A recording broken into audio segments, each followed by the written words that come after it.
Welcome back to Demystify Sci. I'm Shiloh. I'm Anastasia. Today we are exploring quantum biology again with a former guest, Clarice Aiello, who was formerly at UCLA but has now started her own institution to study quantum biological effects. The first time that we met with Clarice, we got really bogged down in trying to make sense of the Stern-Gerlach experiment. And We vowed to not do it this time. every single time we talk to people about quantum mechanics, the Stern-Gerlach experiment comes up. And it so came we up could again. not avoid it. So It's really tricky because spin is at the heart of everything. And the people we talk to know how to mathematically treat spin, and we're like, yeah, but what is it? What's actually happening to the molecules involved that we're actually trying to talk about? And nobody really can answer that question yet. Clarice has started this new institution. She's recently prepared, along with her collaborators, this large work which has demonstrated interesting quantum biological effects related to the geomagnetic field for the development of organisms. And I was going through her paper before this podcast today, and I was like, okay, this is, kind of interesting. What are the possible mechanisms behind this? And of course, the mechanism comes down to the collapse of superimposed wave functions and essentially spin reorientation, spin dynamics, quantum spin. And so here we are again, and we meet up with Clarice today, of course, and we get into the Stern-Gerlach experiment again. And so on one hand, I'm really sorry that we did that, but I also feel extra motivated to make complete sense of the Stern-Gerlach experiment for you guys. So if you're following our Material Atomics project, please stay tuned over at that channel because I promise you an entire deep dive into the material atomic picture of what the heck the surface of the atom is doing during this bizarre process of quantum spin. I wish I'd had a chance to do that before this conversation, but nonetheless, it's a really interesting conversation where we're able to talk about all of the different levels in which quantum effects do seem to matter in biological systems, and then speculate a bunch on how they might matter in ways we can't even imagine given the former paradigm. We also unpack Clarice's research about the geomagnetic field.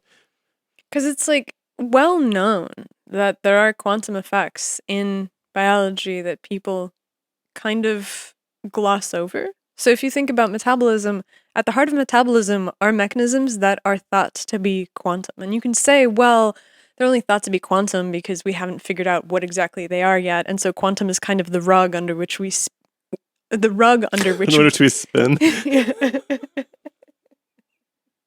It's all spin all the way down, man.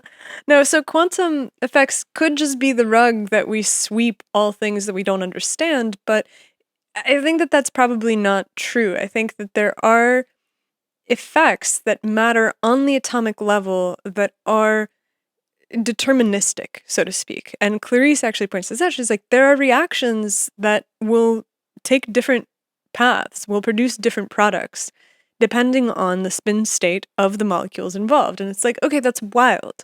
If we can show that there are external ways to modify the spin state of biological systems, then all of a sudden we have this external, non-invasive lever that we can pull on to do stuff. The problem is that demonstrating that these effects are there is really difficult because most work is done in test tubes, and test tubes are not biology, even if you're working with biological molecules. And the second thing is that when you do find the effects inside of biological systems, they're very delicate.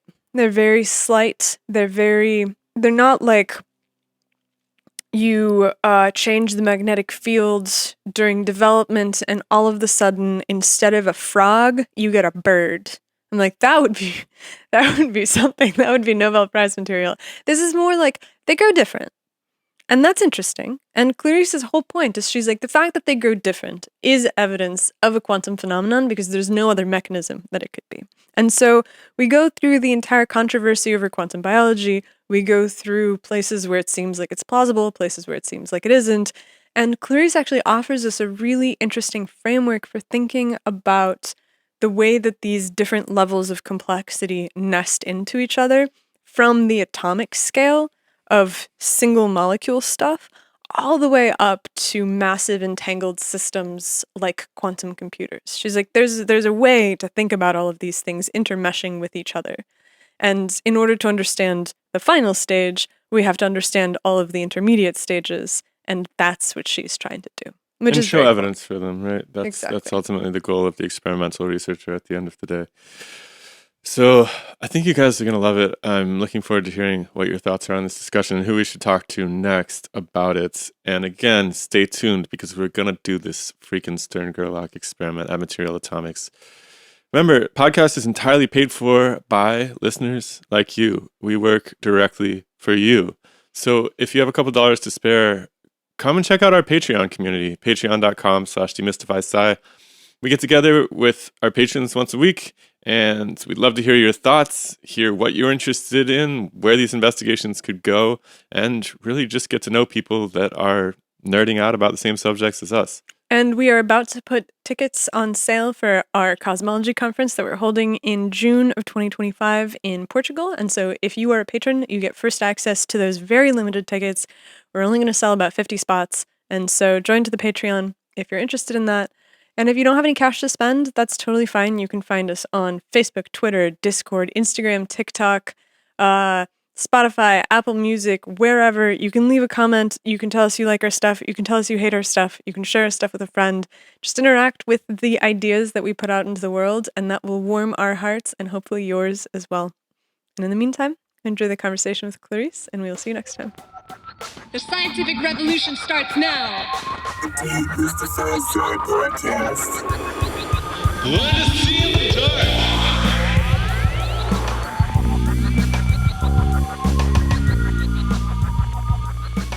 Let's start with an overview of the idea, of the history of the idea that biological organisms can sense a magnetic field. Because that is both, it seems obvious that it must be the case. Like, I came across something the other day Right? that's really crazy, which was there's a type of pine tree that when it grows, it leans towards the equator. And so in the northern hemisphere, it leans towards the south. Nice. And in the southern That's hemisphere, very it cool. leans towards the This north. is very cool. Yeah. But so birds are like this too. When they Mhm. migrate, they are exactly like this. They know what it is to go closer to the equator or away from the equator. Cool. Very nice. So it's sort of expected that life on Earth is optimized for life on Earth, right? So nature has had billions of years to evolve organisms. So it's not surprising that the organisms are super well adapted to where they developed in. However, there are some environmental conditions that are more well recognized as a factor than others. Okay?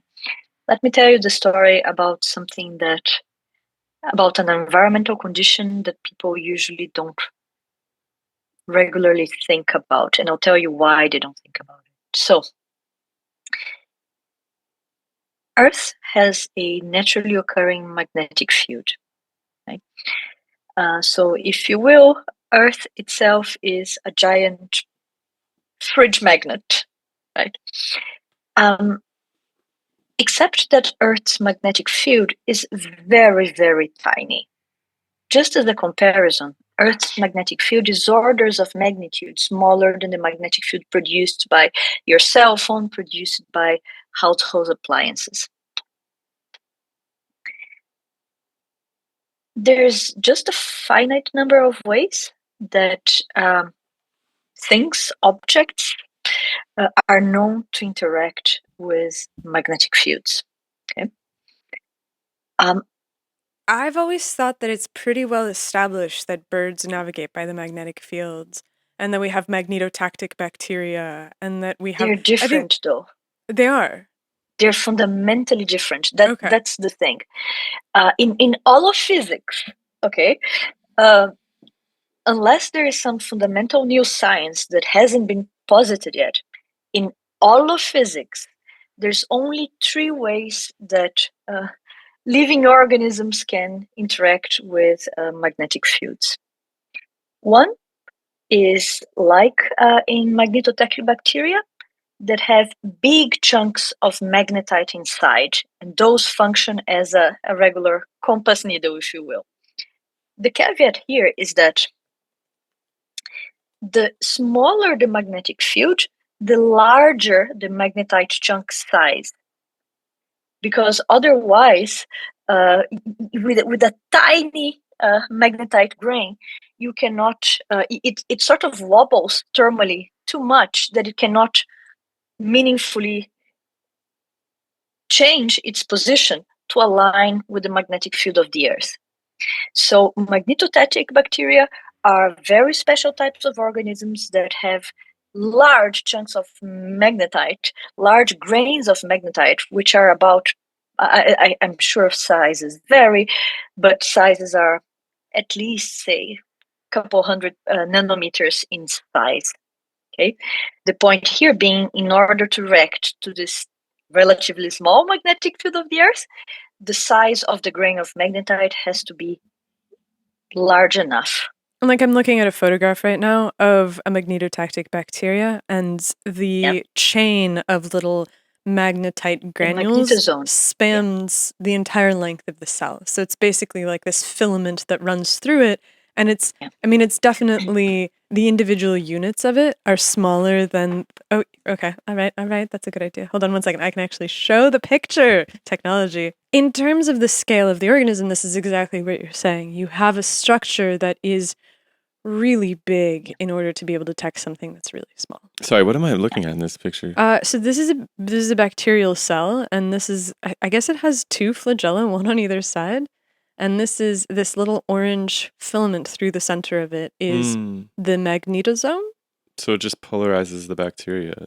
Well, this will shift, like Clarice was saying, like a compass needle, right? Yeah. So the idea is that, I'm told, right, this sort of aligns with the field.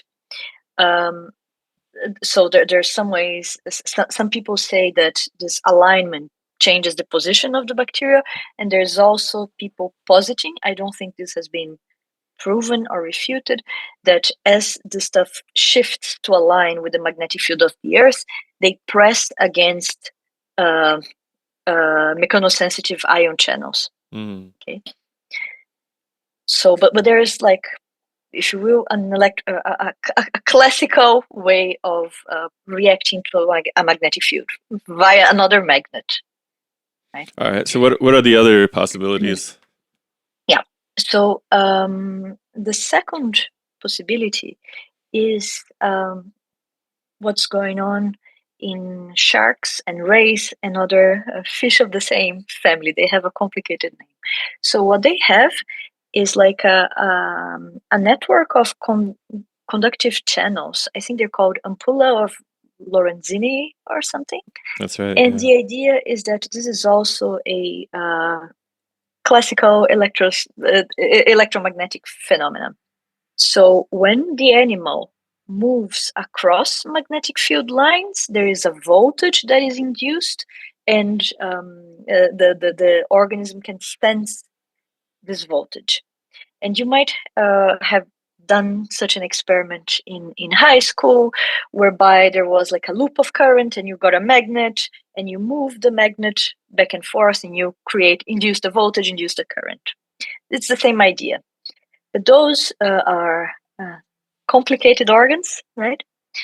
And I don't think similar organs have been described in other organisms.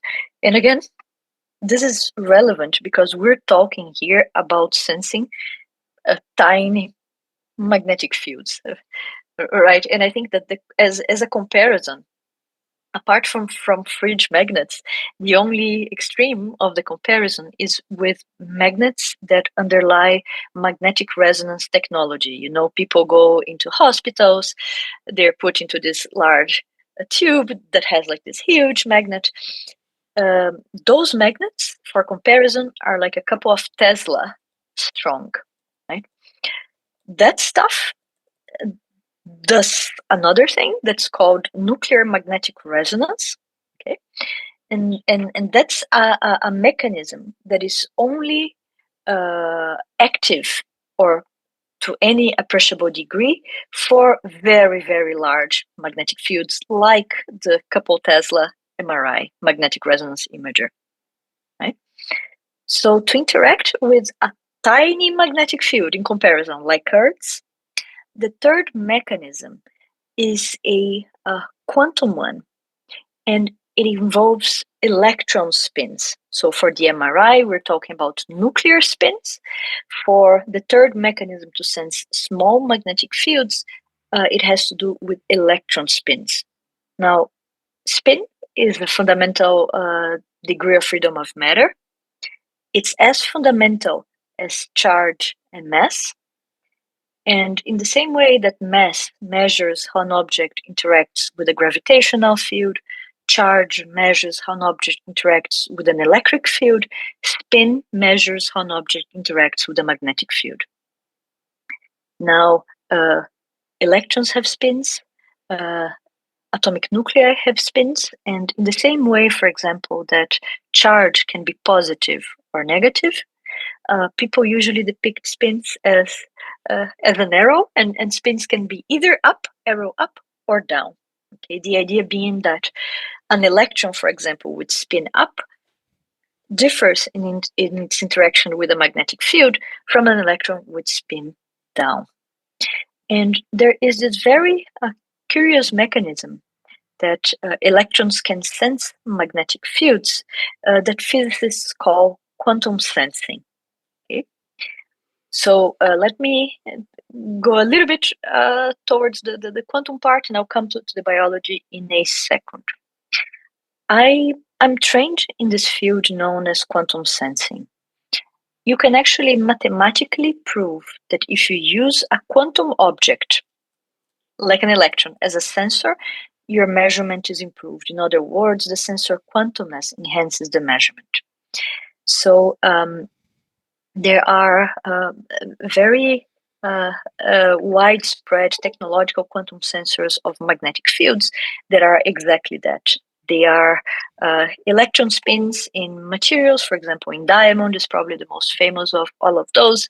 And those electron spins interact with the magnetic field in a way that is way more sensitive than a typical interaction with magnetite.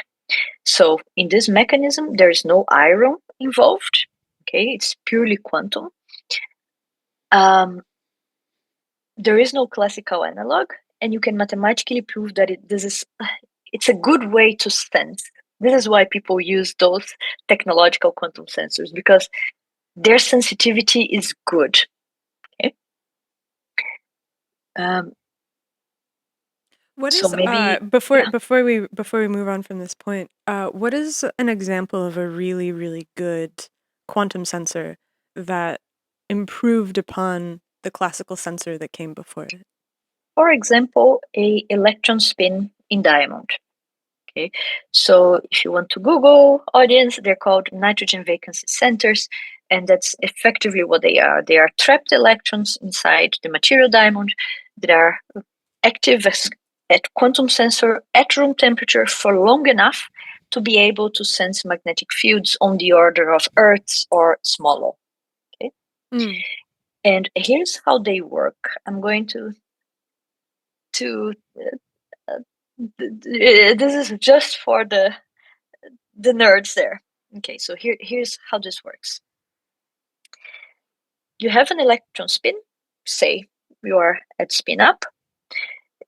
People using their quantum machines, nature does this by itself, but people using their quantum machines put an electron spin into a superposition of a little bit up and a little bit down. Okay, so this electron spin is now in a superposition. If you're not familiar with superposition, I like the analogy of a dimmer switch. In classical physics, things are more like a flip switch. If something is blue, it cannot be red, right? In quantum physics, things are less clear cut. You can be a little bit blue and a little bit red. You can be Imagine purple. it. You can, yeah, exactly, right? Okay. And I mean, more, I like that. I like that actually a lot. The dimmer switch Cool. is a good thing Yeah. where there's a scale. Yeah. There's some property where you can be fully one or the other, and you can correct. tune to how Correct. close That's you all are that to is. one property or the other. Okay, I That like is that. all that is. And the idea is that you then start by putting this spin into a flip switch state, into a dimmer switch state, a little bit up and a little bit down. And the idea, as I said, is that the up part of the superposition is going to interact with the magnetic field in a way that is different from the down part. Okay? This will affect the evolution of a superposition in a way that is measurable. So the idea is that a magnetic field can actually mess up with the position of this dimmer switch. Okay?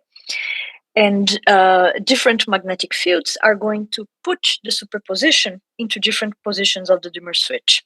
And this somehow changes the conductivity of the diamond that you have manipulated to have some kind of superposition inside of it? Not the conductivity, it changes the amount of light emitted by the diamond. Okay, which is a very easy handle to have in the lab. Let me recap.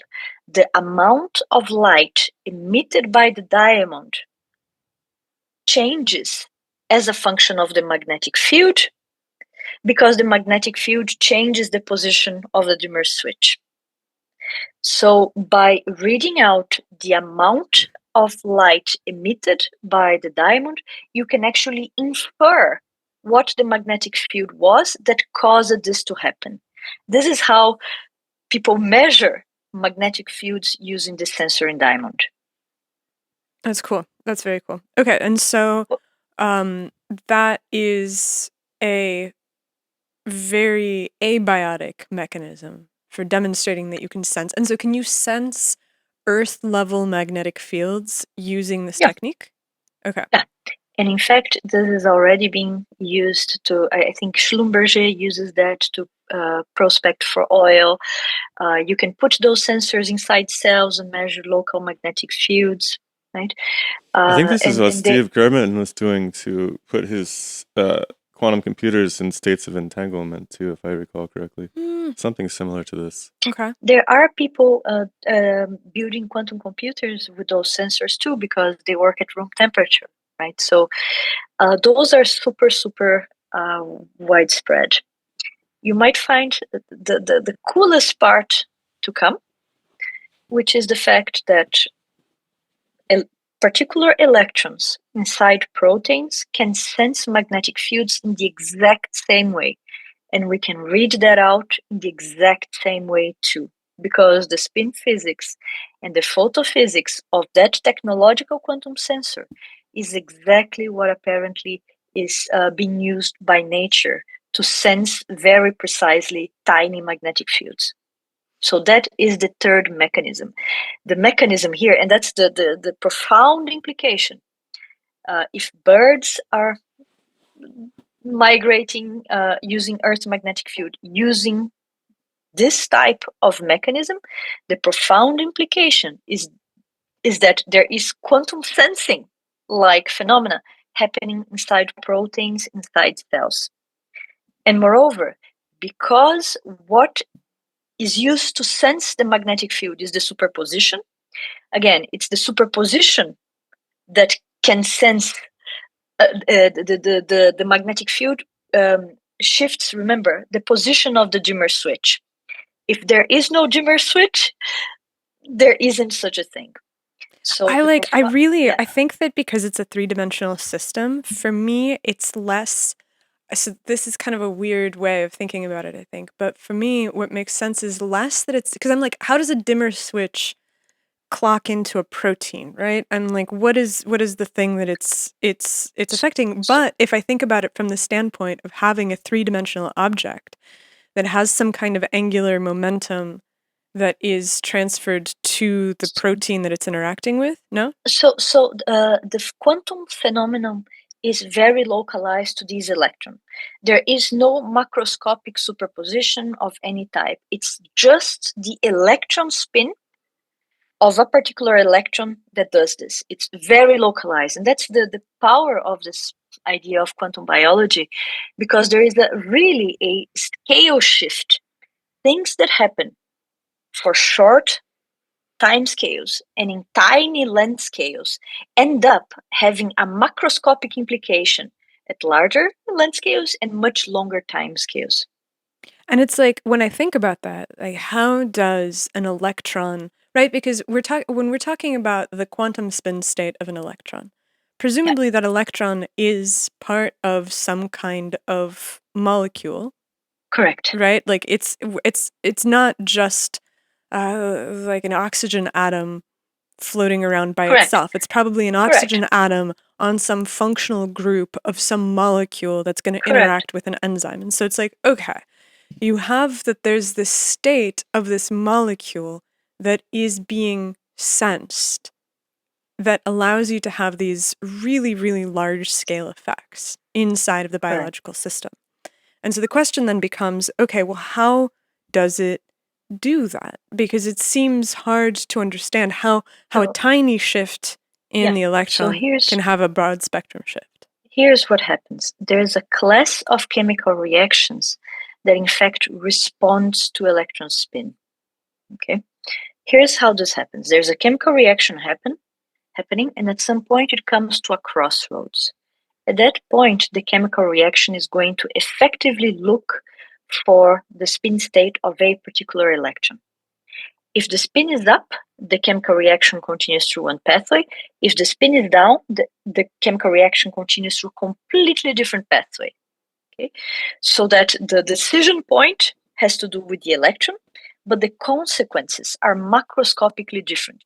And it's important because it happens at the intersection of possible pathways there. Right? And since the magnetic field can influence the position of the dimmer switch, it can influence whether this pathway is more taken or this pathway is more taken. And like, I have this mental model in my mind, and I know this is, I like using mental models to be able to visualize these things, because if I'm just thinking about electron spin on a molecule and how that affects the chemical properties downstream, it's hard for me to pin a model on it. But I recognize that the atomic world is a world of motion, right? Like, yeah. And so if it's a world of motion, then it makes sense that the spin of the electron that has actually some kind of directionality to it is like a gear inside of a machine in some way, where if you have a gear that's spinning in the wrong axis and you try to put it into a machine, it's not going to mesh properly. But the minute that you have something that is moving in a way that's commensurate to the thing that it interacts with, the action can go forward. I just want to add the caveat here that spin is a very bad name. There's nothing that is truly spinning. That's ambiguous, right? Isn't that pretty ambiguous? So an electron is a point particle. Like the classical analogy would be a top spinning, but I think it is misguided. Yeah. Don't you think that so I remember I went down the rabbit hole of spin, and the reason that so for a long time they thought that spin was actually a physical characteristic, and like a motion. They thought that spin was a motion of the electron, and then they were like, well, we can't actually call it a motion of the electron because if we treat the electron as a point particle, its angular velocity is faster than the speed of light, and so we can't. That violates the laws of... A point cannot really spin. Well, no, like the spin would be because they thought... You mean the orbital angular velocity? Like if of orbiting the nucleus. Like they were basically like the rotation of this point particle. No? So this I don't think those things are connected. Right? So I wish people had called spin like other people call, like people call other properties of quarks. For example, there's a quark property called charm, right? I think that spin is very misleading because it's fundamental that nothing is truly spinning, and the idea is that people call it spin because the value of the property would be what would be expected if the electron were a particle spinning, producing this type of angular momentum. But if I could, I would have called it beauty or some other weird name, because I think spin harms more than helps. I can't easily find this, but I remember digging into this, and there was a particular reason why they stopped treating it as being a physical motion. But there was a period where it was considered to be a physical motion. I'll see if I can dig it up. Hold on. Awesome. Okay. By the way, is this process we're talking about the same as what happens theoretically in these birds' retinas? This Yeah, that's cryptochrome correct. business? Yeah. Okay. Again, gotcha. a cryptochrome historically is the most well-studied protein. This is way more widespread with just this protein. Because birds are the poster children, people only talk about cryptochrome, but this is way more widespread, and in all your cells, I'm willing to bet there are proteins that can sense magnetic fields using this phenomenon. Whether So it they're seems doing like in that the or for function, yeah. I was just gonna say, like, just piggybacking off when Nastia was trying to unpack this, it seems like the cryptochrome mechanism is very close to what you were saying, Nastia, where you have essentially you basically have the production of some radical species, and it's either in a singlet state or a triplet state. So it either has parallel spin electrons or not. And depending on that, you get different oscillations induced in those. So this is why I use my language very carefully, because I find those descriptions not enlightening.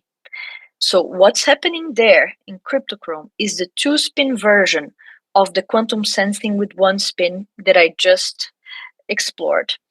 The idea here, the crux of the matter, is that what's sensing the magnetic field is the superposition. For two spins, the two spins are put via this dimmer switch in a superposition of triplet or singlet. Okay, it doesn't really matter. The idea is that it's the superposition that senses the magnetic field. Okay. So yeah.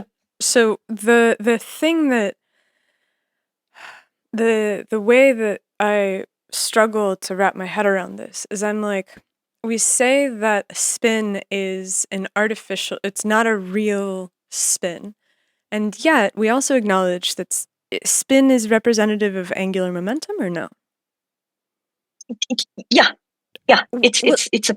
So if it's representative of angular momentum, and we treat the electron. What is moving? What is moving? But we treat the electron as a point particle, and so we're like, it can't be the electron that's spinning because it's a point particle. Point particles don't exist. And yet, when we think about chemistry and we think about interactions, we think about orbitals. And orbitals, to me, seem like they are analogous to the way that if you have a propeller that's still, you don't have a surface, but the minute that you start the engine and the propeller starts to move, you suddenly create a surface. And I'm like, why is it not reasonable to think of the spin state of an electron as being the motion, the angular momentum of the orbital, which can take these dimmer switch characteristics? So here's the deal, right? So if you will, the angular momentum will sort of oscillate around a certain magnetic field. For example, if you have a magnetic field pointing up, the direction of the certain angular momentum will precess around. This is called like a Larmor precession, right? So this is the sort of the analogy here. The confusing thing about the Stern-Gerlach experiment, which I just wandered into recently, is that it's not necessarily the orientation with respect to the magnetic field. It's the gradient of the magnetic field that sorts the spin electrons, right? It's actually a gradient sorting. It's not a polar. It's not based on the poles of the magnet necessarily. Well, the gradient is there to separate the spin components, right? Yeah. Mm-hmm. Okay, so basically, what you're so if there's angular momentum that is inherent to spin, how can we think about superposition, which is spin states, as not having any motion inherent to it? Because is there something special about quantum angular momentum that allows you to do away with actual motion? That has to do with actual motion. I don't think so, but I might be wrong. Maybe I have. Can we think about superposition as just a mixture of states? It's a special kind of mixture, right? It's not just. It's different from having in a bag. For example, a superposition that is equally one side and equally the other, like the dimmer switch pointing up. This is different from having, say, 100 electrons in a bag, 50 have spin up and 50 have spin down. Those two things are different. Well, presumably, like their spin's kind of pointing all over the place, but then the magnetic field sorts them into one way or the other, essentially. So it depends on which context, which magnetic field here. Sorry, I keep thinking of the Stern-Gerlach experiment. I mean, I think that these are details that we Applied have external not field. necessarily been able to get to the bottom of anywhere. And so rather than get lost in the weeds, I think that we should basically accept that there is a mechanism by which electron spin of small scales Is magnetically sorted. Is magnetically sorted, magnetically sensitive. Like you can have a protein that has an electron on it, or a molecule that has an electron on it, that is able to sense a magnetic field. And that is biologically relevant because, as Clarice said, you have this decision tree where depending on the spin of an atom, then you will change what kind of product you get of the reaction. I'm like, Yes. okay, well, so these are pretty macroscopic details and already. effectively, what changes is probably something like electron transport rates change, or there is like a different part of the protein that does this instead of this, depending on the particular electron spin state, and that will continue the causation sequence, right? Mm-hmm. Okay, and so if this is something that is observable inside of chemical reactions, the next level that we have to get to is to then be able to say, okay, well, what are the plausible ways that it could be used and observed inside of biological systems? Because this is kind of what this question is all centering on. Like, we know we have these inorganic sensors where we can demonstrate that clearly you can detect an Earth level magnetic field using a spin quantum sensor. Clearly, there are organisms that are detecting the Earth's magnetic field, and they don't have these magnetotactic elements inside of them. And so, what's the, like, how do we argue the case that it is most likely to be quantum?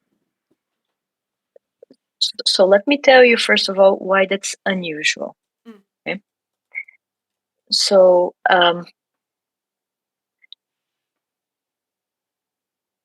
everything that starts quantum dies classical.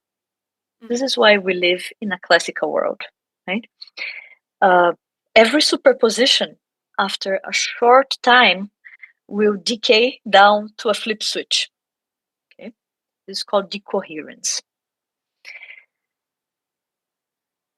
If organisms are sensing magnetic fields using this mechanism, the profound implication is that the dimmer switch survives inside cells for long enough for it to matter.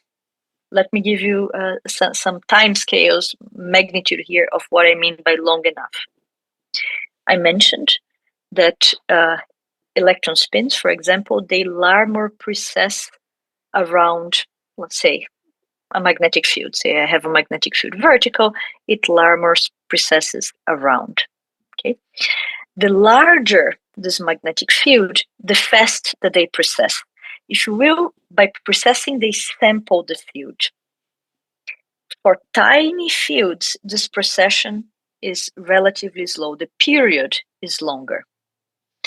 There are better ways of calculating this. I did my whole PhD thesis on it, but as an order of magnitude, we can say that the superposition or the dimmer switch needs to be alive for as long as it takes for the electron to precess around a certain magnetic field to be able to sense it. For example, for an electron to sense a 1 millitesla magnetic field, the precession is about 50 nanotesla, so the superposition only needs to be alive for 50 nanoseconds. Which brings us to our potential problem, because the magnetic field of the Earth is 50 microtesla. This period of precession is about 750 nanoseconds. So if birds and other organisms are using this mechanism to sense magnetic fields, and for some organisms, that's the most likely option, the profound implication is that superpositions are alive inside their cells for at least 750 nanoseconds, which might seem short, but isn't.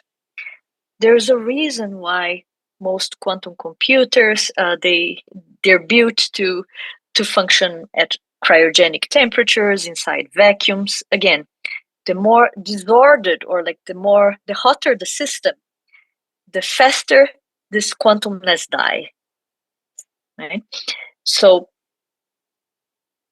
it's sort of a revolutionary proposition to say that superpositions are alive inside cells of organisms for 750 nanoseconds, and that's what mediates their sensing of the Earth's magnetic field. Okay. So inside of cells, the environment is both chaotic but also very ordered, right? You have all of these crystalline hydration layers. You have a lot of thermal motion, I assume, because of the fact that it's hot. Which is bad. Which is bad. For yeah. Yes. But you also seem like you have a lot of order that comes from the way that waters respond to surfaces. And so, in any case, it's way more disordered than any type of quantum experiment that has ever been performed in a lab. And so what do you It seems like you're just measuring the sampling window necessary to make that measurement, though, right? Like you need the top to do a single revolution, basically, right? In order to get... That's correct. Yes. That's correct. So it's like the spin states can be however they are. You just need an entire rotation in order to measure it. Sure, but the spin state has to be conserved for that amount of time. And so the superposition, and so if the superposition falls apart faster than it can complete that, right? So if we're saying superposition is the dimmer switch, right? So you set the dimmer switch to 75%. And then you need it to stay at 75% for 750 nanoseconds while it goes around the magnetic field line. That's exactly what it is. But if something slams into it and sets it to 50%... It becomes a flip switch. Yeah. Okay, yeah. It doesn't just change the superposition, it becomes a flip switch? It will most probably kill the superposition. It will force the electron either as spin up or down. It's going to become a flip switch. With a probability that depends on the position of the dimmer switch. Would you be able to differentiate if it had decayed collapsed the superposition versus just set it to a different superposition? So every time we measure, the superposition is collapsed anyways. And in the same way that happens with the spinning diamond, the protein itself emits a different amount of light depending on the spin state of the electrons. If you can track with nanosecond time resolution the amount of light emitted by this protein, you can sort of reconstruct the superposition that the electrons were in. And so Every time, and that's the same for the quantum sensor in diamond. Every time you measure the light emitted by the stub, there is no superposition left. But by plotting the light, the amount of light emitted over many realizations of the experiment, you can sort of track up what the superposition looked like in a way that wouldn't be able to be caused by any process that is classical. Okay. So what do you think are the mechanisms inside of the cell that would allow you to, at body temperature, which is significantly hotter than room temperature even, maintain this kind of superposition? That is the mystery, right? Maybe some electron spins. It's not for all electron spins. There's like radical spins. They're particular electron spins. Maybe they live in a protected pocket. Right? It's unclear. That is the big mystery, and this is why, in order to prove that this is the case, that this remaining mechanism is the correct one, we need to be able to do those quantum readouts inside proteins, inside cells. And so how much progress has been made towards being able to do quantum experiments? Because it seems like, looking at the way that quantum computing works, it seems agonizingly difficult. And then you throw in biology on top of that, and it seems astronomically mind-bogglingly difficult. It is, and that is maybe the reason why it has stayed in the sidelines, quantum biology, right? So there's no doubt that biocompounds in solution and at room temperature in test tubes, they are behaving in quantum mechanical ways.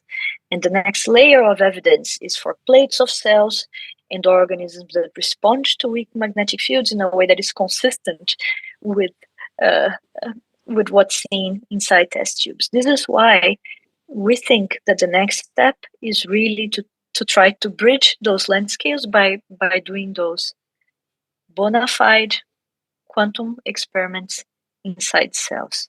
And again, the cool thing, we didn't talk about the cool thing, right? I think that, well, from a scientific perspective, I find that that's cool enough because, I really believe in my core that there's this bubbling quantumness that sort of permeates how all cells work, and that has been completely overlooked. But the really cool part is the fact that quantum biology provides a new lever for us to actuate in biology. So weak magnetic fields, in a way consistent with this type of quantum process, can up and down regulate the whole machinery of the cell, from how fast cells divide, to how much DNA gets repaired, to how much cellular oxidation takes place, to configurations of the cellular cytoskeleton. If only we understood mechanistically how that worked, we could get the code book on how to engineer magnetic fields to alter cellular function, right? So people have, you have a question. It just seems to me like the key feature of this is your orientation to a gradient of a magnetic field, which is really, because we're not talking about blinking magnetic fields or something. We're talking about like the Earth's magnetic field being this constant background, right? And your orientation to it. There's no gradient necessary. So this model of quantum sensing of magnetic fields is sensitive to the magnetic field strength, frequency, and for proteins that are hooked onto a solution, or onto a membrane, direction. Okay, this is why birds putatively, they know what's getting closer to the equator, but they cannot tell like north and south. They know when they're going closer to the equator or going out, because they're sensitive to the field direction, because the molecules, that the cryptochromes, are putatively anchored to membrane proteins in the bird's eye. Okay, but more generally, even for isotopically tumbling proteins, we have sensitivity to frequency and to strength. So it's Sorry, for For the birds reasons, thing, I yeah, didn't understand the birds thing. So you said they can't tell north from south. Can you that's unpack that for correct. me? Yeah. Yes, they, as far as I can tell, as far as I'm told, they have what's called a directional compass. They know when they're getting close to the equator, and they know when they're getting away from Because the equator. because the equator is a weaker strength than the poles. So, because sort of the direction of the magnetic field, they follow sort of the direction of the magnetic field. They're sensitive to this angle. For example, if the magnetic field like close to the equator from the north is like this, and the magnetic field close to the equator from the south is like this, they cannot tell apart those two angles. Does it make sense to you? I'm sorry. I'm I not. really want to understand Well, this. I think I can base. So is Just it because like the the field lines all lines? converge at the North Pole, is that what you mean? Yeah, is it the convergence of the field lines, or I'm not sure if it's called convergence. It's magnetic field of years. Let me field of Earth Seems like a picture. gradient thing to me still. It's not the gradient. It's need an image bird directional compass.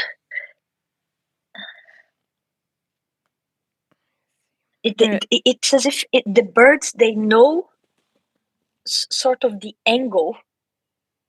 They can sense the angle of the magnetic field, but up only to modulus 180 degrees. How do you call that? Is an inclination compass. Here, that's the. so they're basically able to see like its relative height to the horizon. Yeah. So compass inclination, the angle between the Earth's magnetic field and the Earth's surface. Yes. So birds have what's called an inclination compass. Inclination compass. Yeah. So alright. okay. So So here- I'm reading this Universitat Oldenburg press release. The team analyzed data from nearly 18,000 reed warblers to investigate whether the birds use the Earth's magnetic field when finding their breeding site. Reed warblers are tiny songbirds that fly across the Sahara Desert each year to spend the summer in Europe. They found that as the magnetic field of the Earth moved slightly, the sites to which birds returned moved with it, suggesting that birds homed to a moving magnetic target. Birds appeared to use magnetic information as a stop sign, with magnetic inclination in particular telling birds that they had arrived at their breeding location.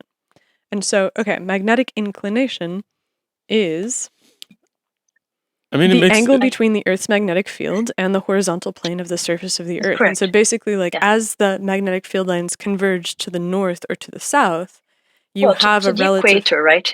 In the equator, it's flat. So they can't really tell the difference between north and south, but they can tell whether this needle is pointed up or down, basically.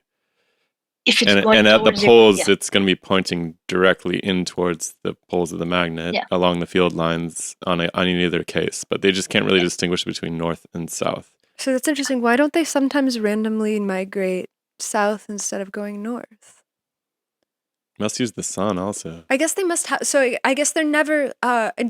I bet you that equatorial birds don't migrate.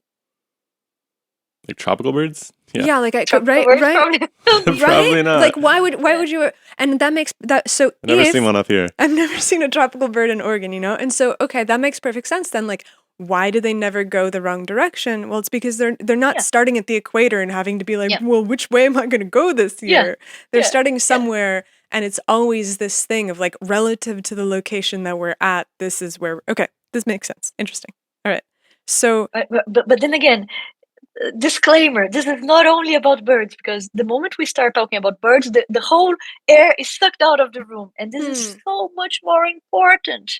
Again, I am convinced that this is at play in all our cells for things that are most definitely not related to migration. Okay, so let's first of all, why does the air get sucked out of the room when you talk about birds? Can I just summarize something? So I think what you're trying to say is that it's been more or less demonstrated in birds that they do use spin sensing to orient themselves to this declination business, whatever it is. And you're like, hey, look, there's a lot of these radical states inside of all biological systems. Ergo, they must also be sensitive, either productively or not, but they must also be subject to the same magnetic interactions. So we should go looking for which ones of those actually seem to matter, because they're certainly impacting it. It's just a matter of whether it matters or not, I guess, at the end of the day. Correct. And again, sometimes it's thought of as a niche subject. Oh, do you study birds?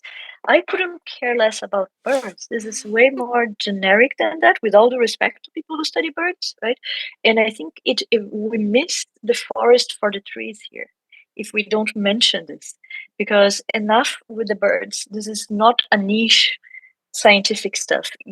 The whole machinery of the cell, given the super long list that I provided you, has been shown to be up and down regulatable by weak magnetic fields.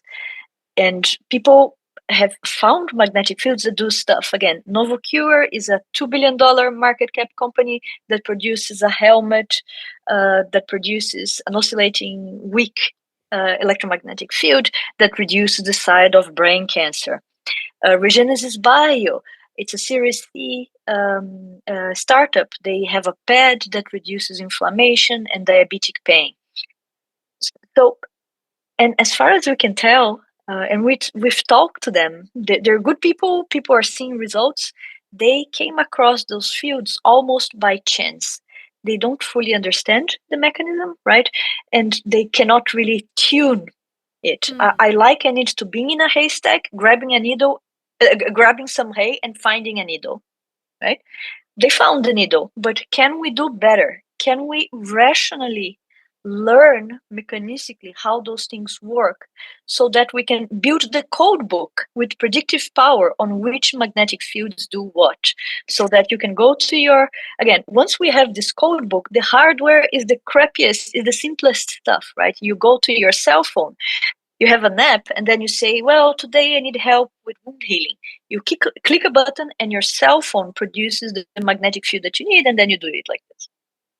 So this is interesting because if your cell phone's doing it, we're starting to talk about frequency-dependent stimulation of spin states and stuff like that. That's very, very different than the bird example, right? Not necessarily. You can put your cell phone to give out a 1 millitesla static magnetic field. Really? Again, yeah. I mean, you can build. Well, I mean, little you can coils. build it. Like, I don't know that you can do it I like guess. inside the cell I don't know phone if I as it can is do right it. now. Yeah, we couldn't. Someone could theoretically. But so I guess what I'm trying to point at is that obviously the birds have an interest in paying attention to the magnetic field of the Earth, which is, like we've talked about, not nothing, but pretty weak. And so they've harnessed this ability to that end, presumably, at least that's how the theory goes. What other ways would what other magnetic fields besides the Earth's would biological systems be tuned into? I have a hypothesis. That ion fluxes are producing finely tuned magnetic fields that could tune those electron spin dependent chemical reactions inside the cell. So kind of like how a wire creates a magnetic field, something like that, similar process. Yeah. So we have all these wires, these neurons, and whatever else, muscular junctions. In principle, to be proven, right? I do think that there is a reason why this magnetic field sensitivity didn't fall out during evolution. And maybe this is the correct answer to that ion fluxes produce short in time, very finely tuned. Ion fluxes, strengths and times of ions moving, they vary by a lot. So again, this is speculation.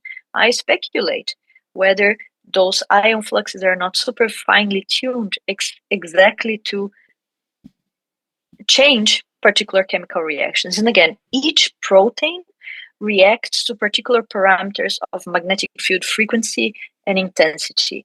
So you might imagine that protein A responds to a certain magnetic field, protein B responds to another magnetic field. right? So that's What's the idea. the And even if, yeah, oh, sorry, what's the resonant domain for these magnetic fields? Like, why would an ion flux have a frequency to it? um, I don't know, but maybe just the time of the bursts of ion, maybe that creates a frequency. Unclear. I don't understand I enough guess I about think ion I'm not a channels. neuroscientist, but I guess neurons have a frequency of pulsing, right? Through action potential, certainly. I was actually looking at the beginning of this conversation. I had the thought where I was like, well, what's the magnetic field created by an action potential? Because there's the flow of ions which are creating a current, and the Correct. current Correct. must create a magnetic Yeah. field, and it's actually on the order of picoteslas. And so if we're talking 10 to the minus about 12. yeah, and so if we're talking about Well, it depends at what distance, right? The distance does. the It strength does. falls up with distance. Well, what I'm saying is that like the maximum, it looks like it's about a nano Tesla, and then falls off with I mean, like somebody in like the 1980s, there's a single paper that published an analysis from first principles of what it could theoretically be. Like, I don't think that anybody's actually measured it, but he puts it in the realm of picoteslas. Is there an advantage to magnetosensing over electrosensing directly, right? Like, does it have some action at a distance which makes it faster? Because we were talking about it being kind of this sampling window being kind of slow for the birds, and I'm just wondering why a cell would depend on that as opposed to just direct electrical, diffusion.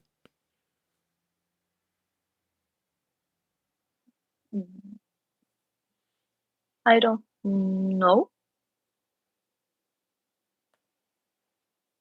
I mean, again, this way is a very sensitive way of messing up with chemical reaction products.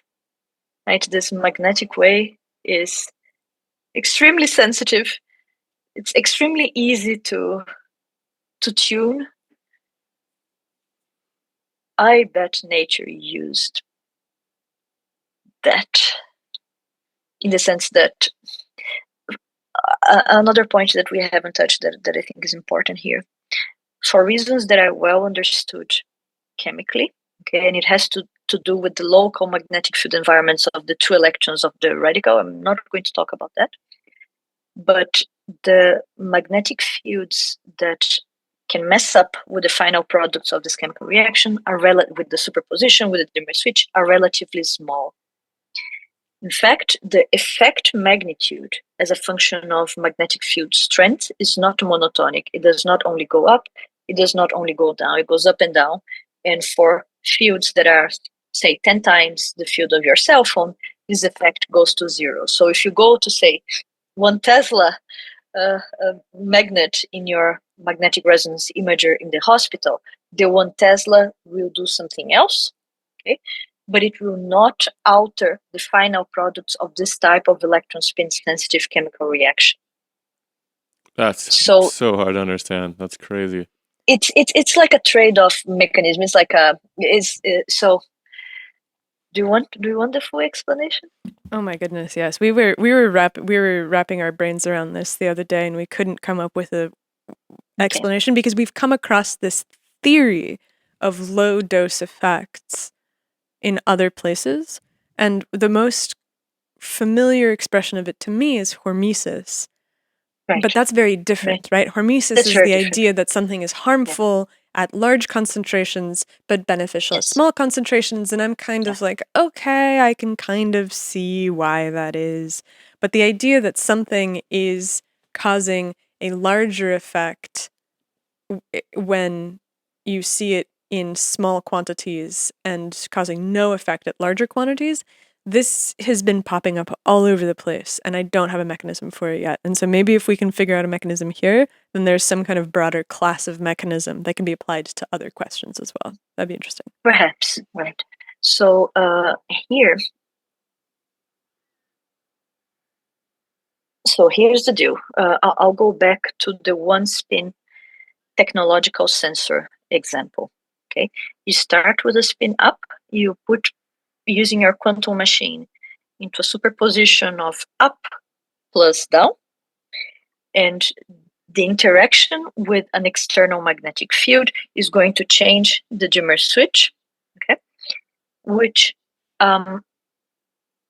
what it's going to do, if you will, it's going to create a difference in precession phase. Remember the Larmor precession. It's going to create a difference in precession phase for the up component with respect to the down component. They start sort of in phase, okay, around this magnetic field, and because they interact slightly differently, one component at some point will go out of phase with the other. And it's this difference in phase that actually changes the position of this dimmer switch. This is called the relative phase. Well, okay, that makes perfect sense, because if we're talking about there being a superposition is the dimmer switch of a mixture between state up and state down, then and everything in between. And everything in between, that as you start to change the relative contribution of one state versus another, that the dimmer switch would shift. Is that the right way of thinking? Why does phase do that? So phase you cannot measure, but phase shows up because this relative phase really translates into a changing of the position of the dimmer switch, because this relative phase is going to change the final probability of you measuring the spin as up or measuring the spin as down.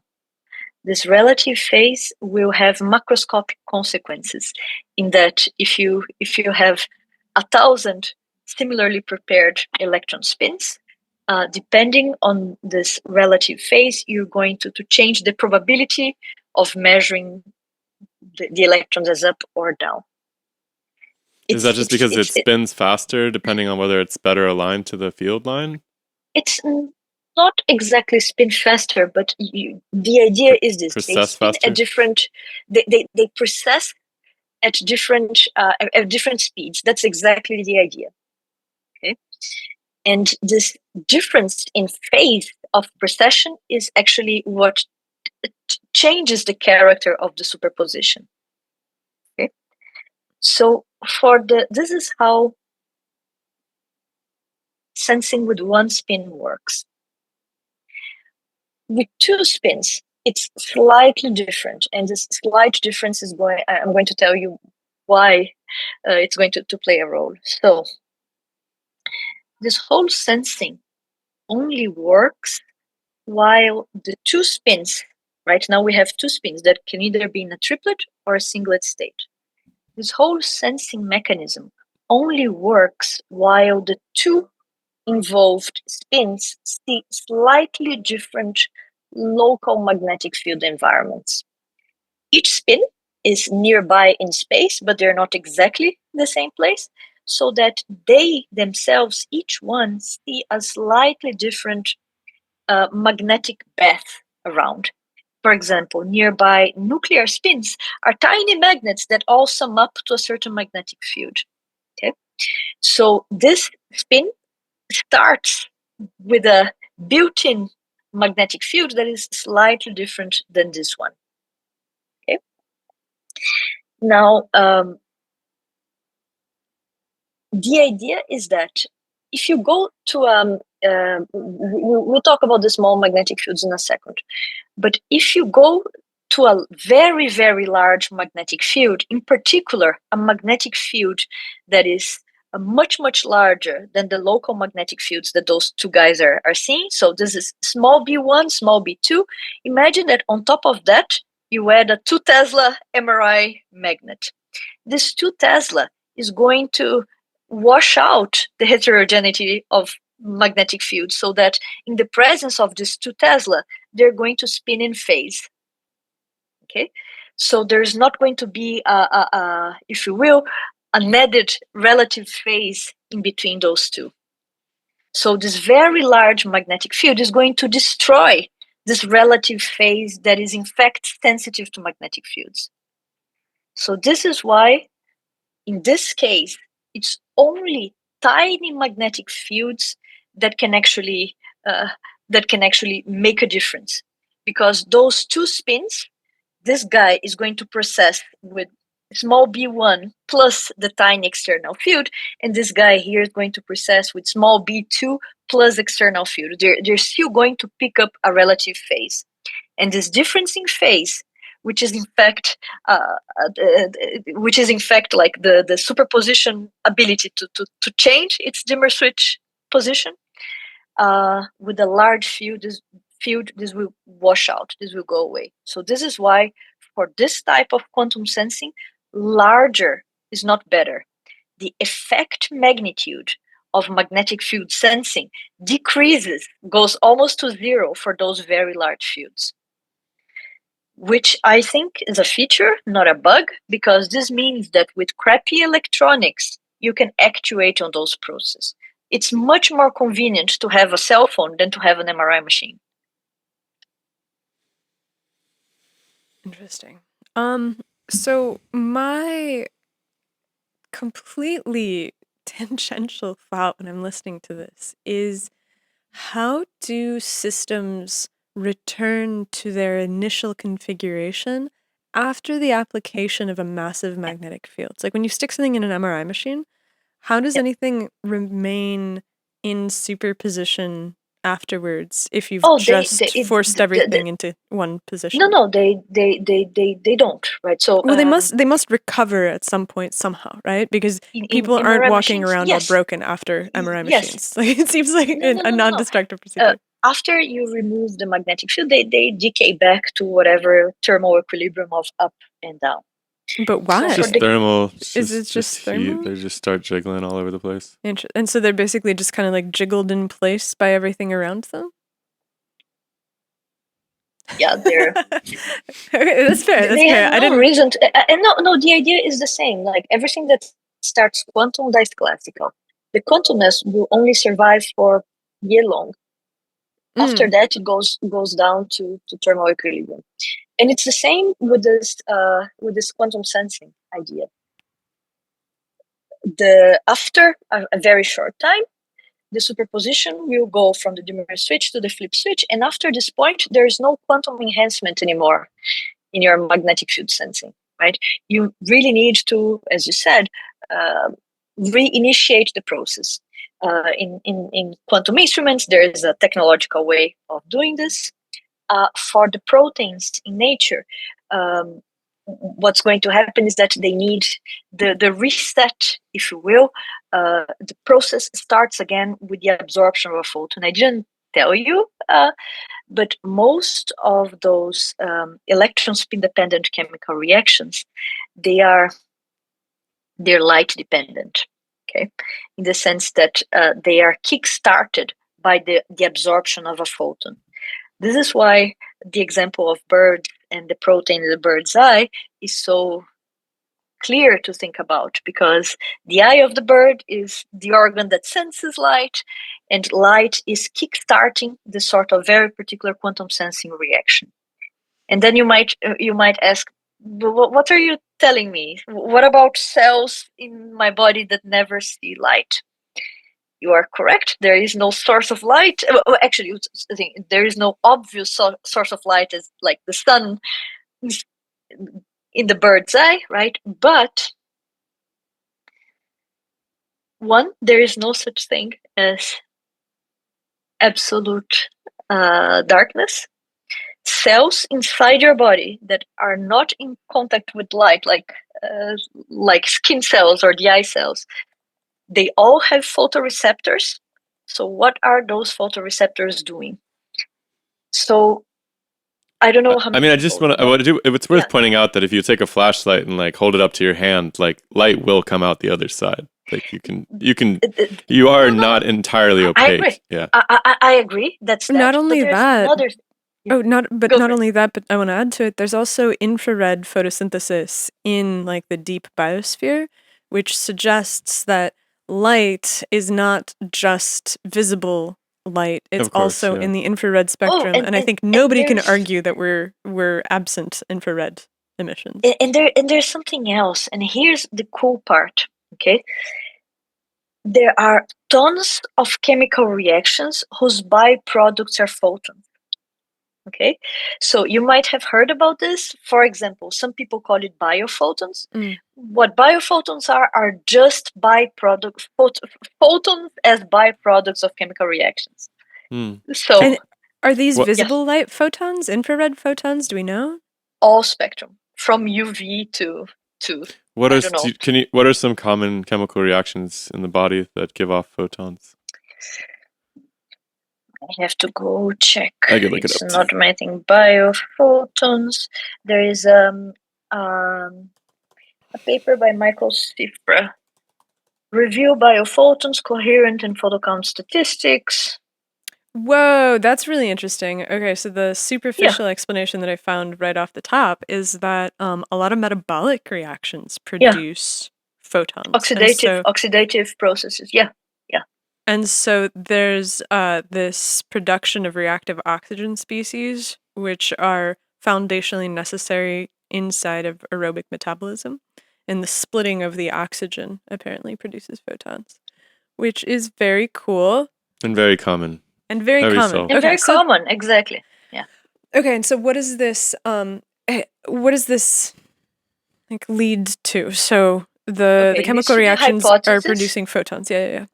This leads to the hypothesis, as yet unproven, okay, that even for cells that are not in contact with light, even for cells that are not skin cells, they're not eye cells, they're not photoreceptors, this leads to the hypothesis that there's one, maybe light, a little bit of photons coming to those cells, and two, there might be biophotons that might be kickstarting this type of electron spin dependent chemical reaction.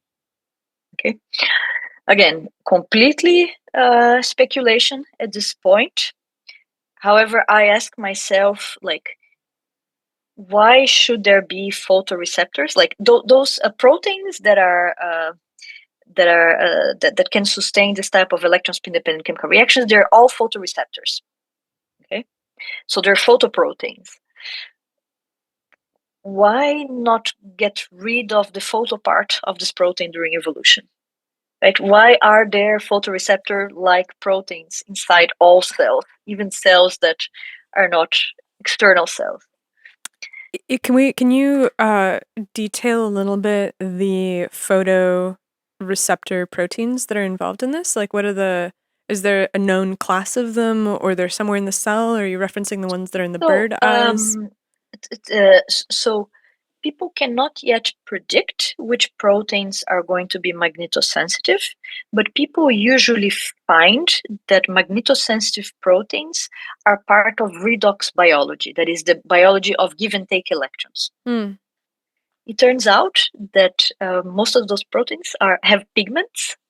Okay, for example, the protein in the bird's eye is part of the class of flavoproteins. They have flavin. Right? Flavoproteins are probably the most well-studied family of magnetosensitive proteins. So, but there are more, right? There are more. Again, this is not only about birds. It's not only about cryptochrome. Not only about flavoproteins. There's also electron spin dependent chemical reactions in reactive oxygen species and so forth. There's tons of ways that this could happen inside cells. Well, so I think that this might be a good place to take a break and then talk about the difficulties of actually being able to detect this stuff and how hard is it to build something that can look inside of a biological organism and see these really short-lived states. Can we actually see it directly? Are we relegated to really difficult to interpret readouts? This sort of thing. Pardon the interruption, but I have a favor to ask. If you are listening to this conversation and enjoying yourself and are wondering, what can I do to support the dissemination of such important ideas into the world? Think no more. Just come over to patreon.com/demystifysci and join us today. Maybe if I can just say something, I don't think that quantum mechanics is mysterious. I think that many physicists want it to sound mysterious. Maybe because they want to continue with their dominance or something like nobody can really understand quantum mechanics, so you need to be a rocket science to understand quantum mechanics. If any school of thought, I would be more in the Feynman school of thought, which is like just calculate, stupid. So I understand my quantum mechanics by calculating stuff, and that the mathematical models can give good predictions on the reality that we get from our experiments. For me, it suffices, right? And the only thing is that I fear that people are discouraged from entering quantum mechanics, from learning about quantum mechanics, exactly because they expect a mysterious, almost esoteric stuff. I think on I think that overall this is probably bad for the science, right?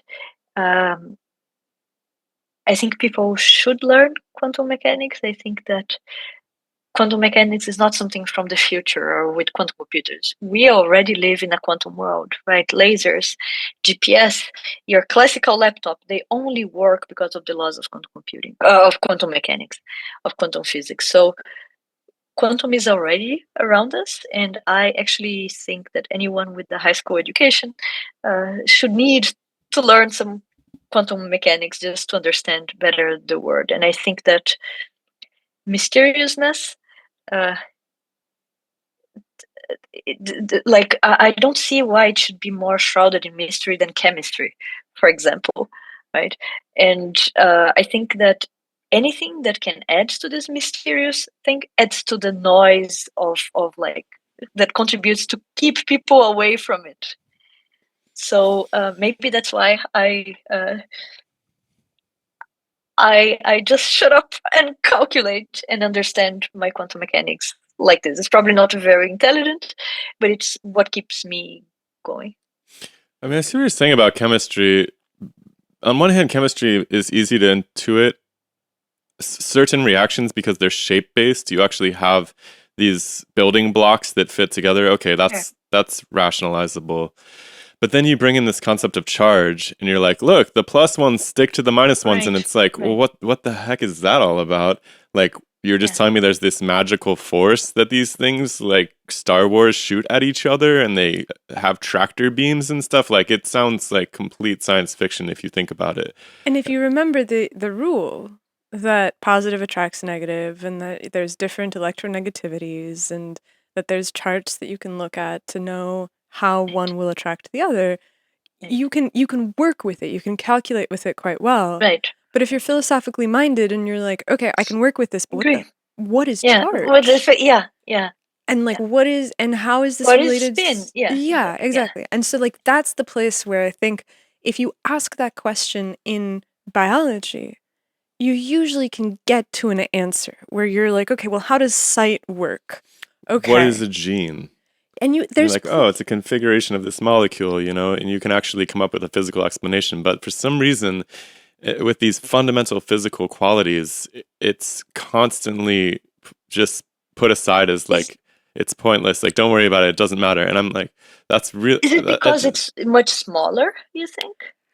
So I do have a theory about this, which is the power of the unseen. Which I'm like, so I can have a thought experiment where we go back in time and we don't have microscopes. And let's say nobody ever invents a microscope. But we have mathematics and we have the ability to look at things in the biological world. We probably still get Mendelian inheritance. We probably still get a lot of statistical population level understandings of biology. But I don't think that we ever get to the point where we have CRISPR-Cas. I don't think we ever get to the point where we understand single nucleotide polymorphisms as the root of disease. Therefore, the physical interpretation of the phenomenon does matter if you want to break on through to the next level of technological progress. And being able to see it is what gave us the yes. impetus to do it with biology, because we had Yeah. microscopes and we could look at the cells and be like, Yeah. man, there's this really weird spot inside the cell that seems to somehow be privileged and that like changes when the cells reproduce, and Eventually shine some x-rays on it and see that it actually has a crystal structure to it. Right. Yeah. And it's like, I feel like we will do that with quantum spin, and we will do that with electron, with charge as a concept as well. But until then, we just have to work with them as placeholders. I agree. And I completely agree that new instruments drive new science, right? Be it special microscopes, be it CERN, right? Or be it like LIGO telescopes or LIGO interferometers, right? So I do think that instruments enable us to take the next step. And if I may diverge a little bit, I'm a bit concerned that people are now thinking that AI is the solution to everything. AI will solve science. And I don't know how AI can solve science, because AI cannot build new instruments, right? For example, with all the data that is available in biology in the world, if that were to be dumped into an AI biologist, scientist, or something, I am not sure they would be able to come up with quantum biology, right?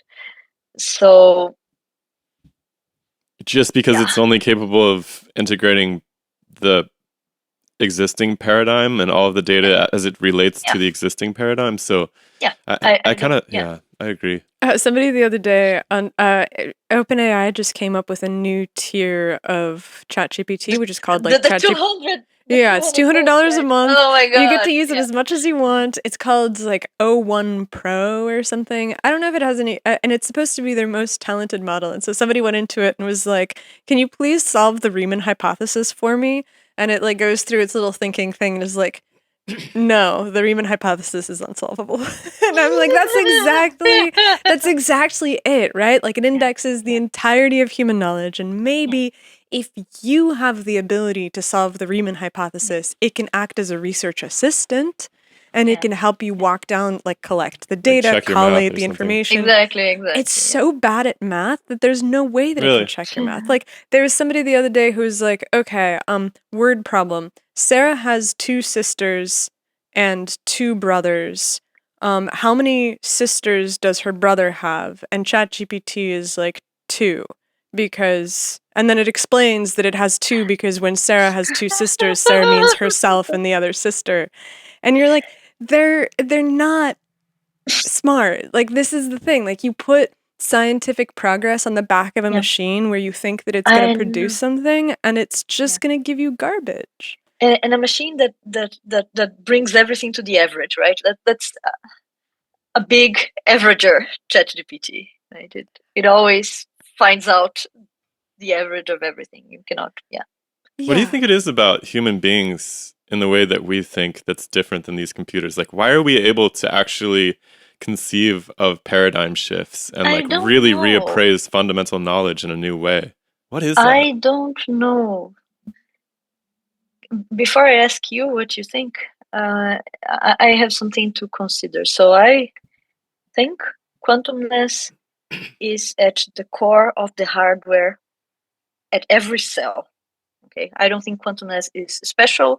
I think that all cells are using quantumness. Oh, and at some point I would like to talk about my classification. I have a proposed classification of quantum effects in biology. But I wonder if LLMs will ever get to AGI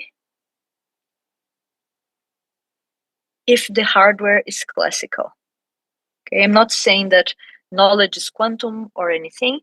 I'm saying that I am reasonably convinced that quantum forms the hardware of cells. Okay? I do not know to which extent a quantum hardware would not also be needed for an LLM to get to AGI.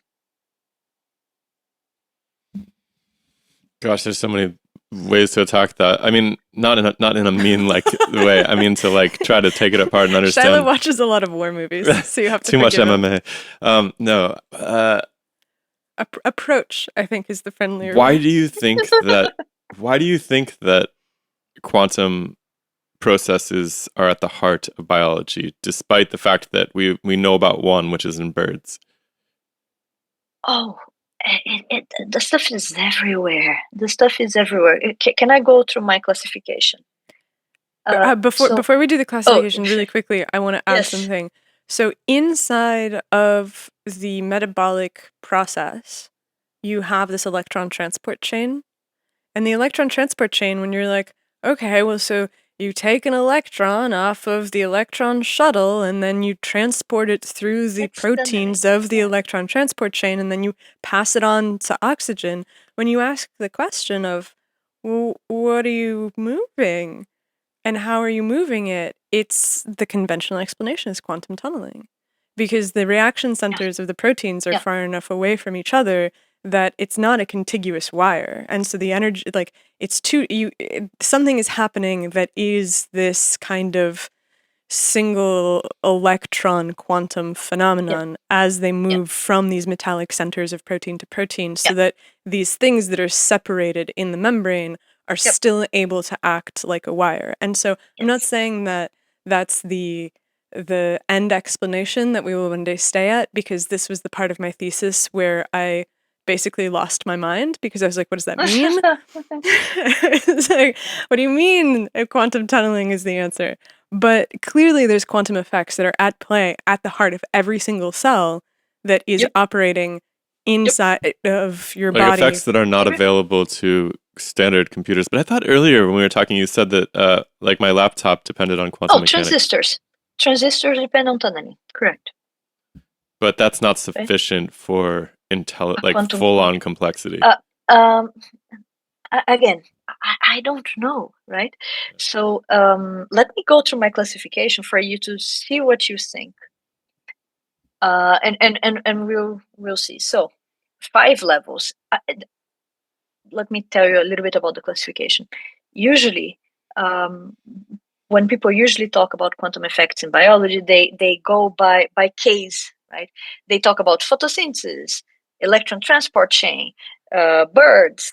And I think that a much more natural way is to classify via underlying physical phenomena. I want to say that I love that schema. Photosynthesis, electron transport chain, birds as like a scientific classification scheme. That's incredible. Right? I'm like, clearly we're missing pieces. Exactly, right? So if the nicest layperson book about quantum biology is a little book called Life on the Edge, I super recommend it. However, it's still organized like this. There's a chapter about birds, one chapter about enzymes, right? And we go through the evidence. But this doesn't help us organize the knowledge, right? So here's what I came up with. And I do not think that, I think all the quantum phenomena in biology I know are contemplated by those 5. They go up in complexity, so 5 is more complex than 1. So let's go. Level 1. Biology is quantum because things are composed of atoms that get together via chemical bonds, and all those things are quantum. I don't think anyone doubts that biology is quantum at this level. Level 2. Level 2 has to do with quantum effects that happen because things are tiny. For example, tiny things like electrons and protons, they can tunnel. Okay? So tunneling is a type of type 2 process in biology.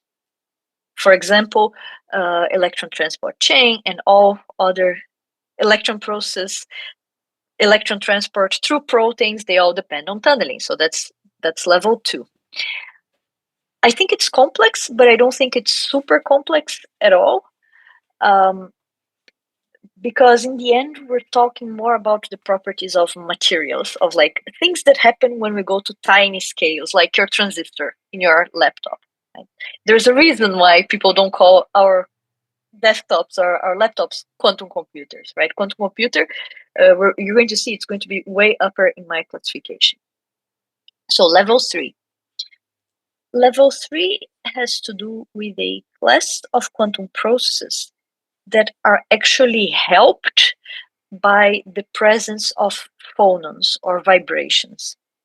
Those processes, they are typically known as noise-assisted processes, meaning the presence of vibrations actually help, not harm. So everything that is at a temperature that is higher than absolute zero, they vibrate, right? There's a vibration associated with that. If you are at exactly 0 Kelvin, then you don't vibrate, but everything else does vibrate. And we tend to associate vibrations with bad things. For example, there's a reason why some quantum computers exist at very, very low temperature, like cryogenic temperatures, because temperature adds phonons, quanta of vibrations, adds to the messiness, adds to the loss of quantum character. However, for example, the high efficiency of energy transport in photosynthesis is actually helped by vibrations. So, in fact, when energy is being transported, like the photosynthetic antenna grabs a photon and has to transport its energy from here to here, if during this transport, the exciton, the thing that is transporting the energy, can either absorb a little bit of phonons from the environment or dump a little bit of phonons to the environment, actually you can transport things better. And one way that this occurs through is via inelastic tunneling, something that I didn't mention for level 2. When tunneling happens, one very important point is that energy must be conserved. So if an electron tunnels from here through here via a very high energy barrier, it appears on this new position completely unscated and with the exact same energy. So for level 3, sometimes the energy levels are like this. And in order for an electron to be able to move from here to here, it needs to absorb a little bit of energy. If it can do so via vibrations, it can actually tunnel. And the same is true if an electron wants to go from here to here. If it dumps a little bit of energy, it can tunnel. So level 3 is this unconventional help by vibrations that actually help quantum processes to happen. Okay? So level 4 is where things start really getting hot, hot in the sense that interesting from quantum physics. Level 4 is at the same level that I would classify quantum sensors technologically. It's when superpositions are being used as a resource. So we've described quantum sensing in proteins, and again, the profound implication is that if that's what's going on, the superposition is being used to sense the magnetic field. Okay, so this is unusual. This, I think, if we can prove that this is the case, then we say that we are going to be confirming the quantum biology hypothesis, because we think that that's quantum enough. Right? Do you mean like as an information resource exclusively?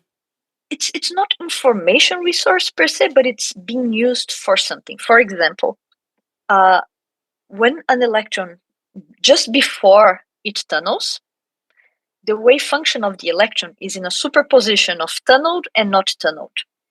But this tunneling and not tunneling is not used for anything for function. The only thing that matters is when the electron tunnels, and then you have like an electron transport. The fact that the electron is in a superposition of tunneled and not tunneled is not being used for function. For the case that we were describing about quantum sensing, it's the superposition itself that does the sensing. Without the superposition, there is no sensing. Maybe it's clearer if I say that when I mean for function, I mean that there is a scale shift from tiny, fast things having an impact for macroscopic things at much larger timescales. Okay. So this is level 4. And finally, level 5, which, mind you, can never be accomplished if level 4 is not true.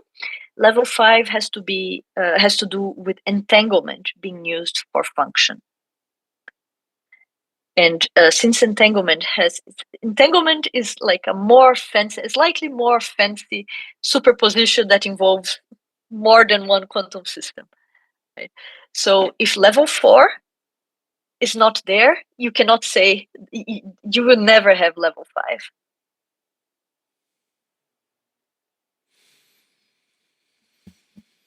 And level 5 is where quantum computers are. So quantum computers are what they are because they use entanglement as a resource. They use entanglement for function. Okay, so I'm still a little stuck on 4. So 1 through 3 make a lot of sense. 5 makes a lot of Awesome. Okay. sense. 4 is the design of an instrument specifically? Is there I guess intracellular instrument of some sort. does it have to be Does it intracellular? have to be a sensor? Too many questions. So where do you want me to start? Well, let's just do level 4 again. And then we can go from there. So in level 4,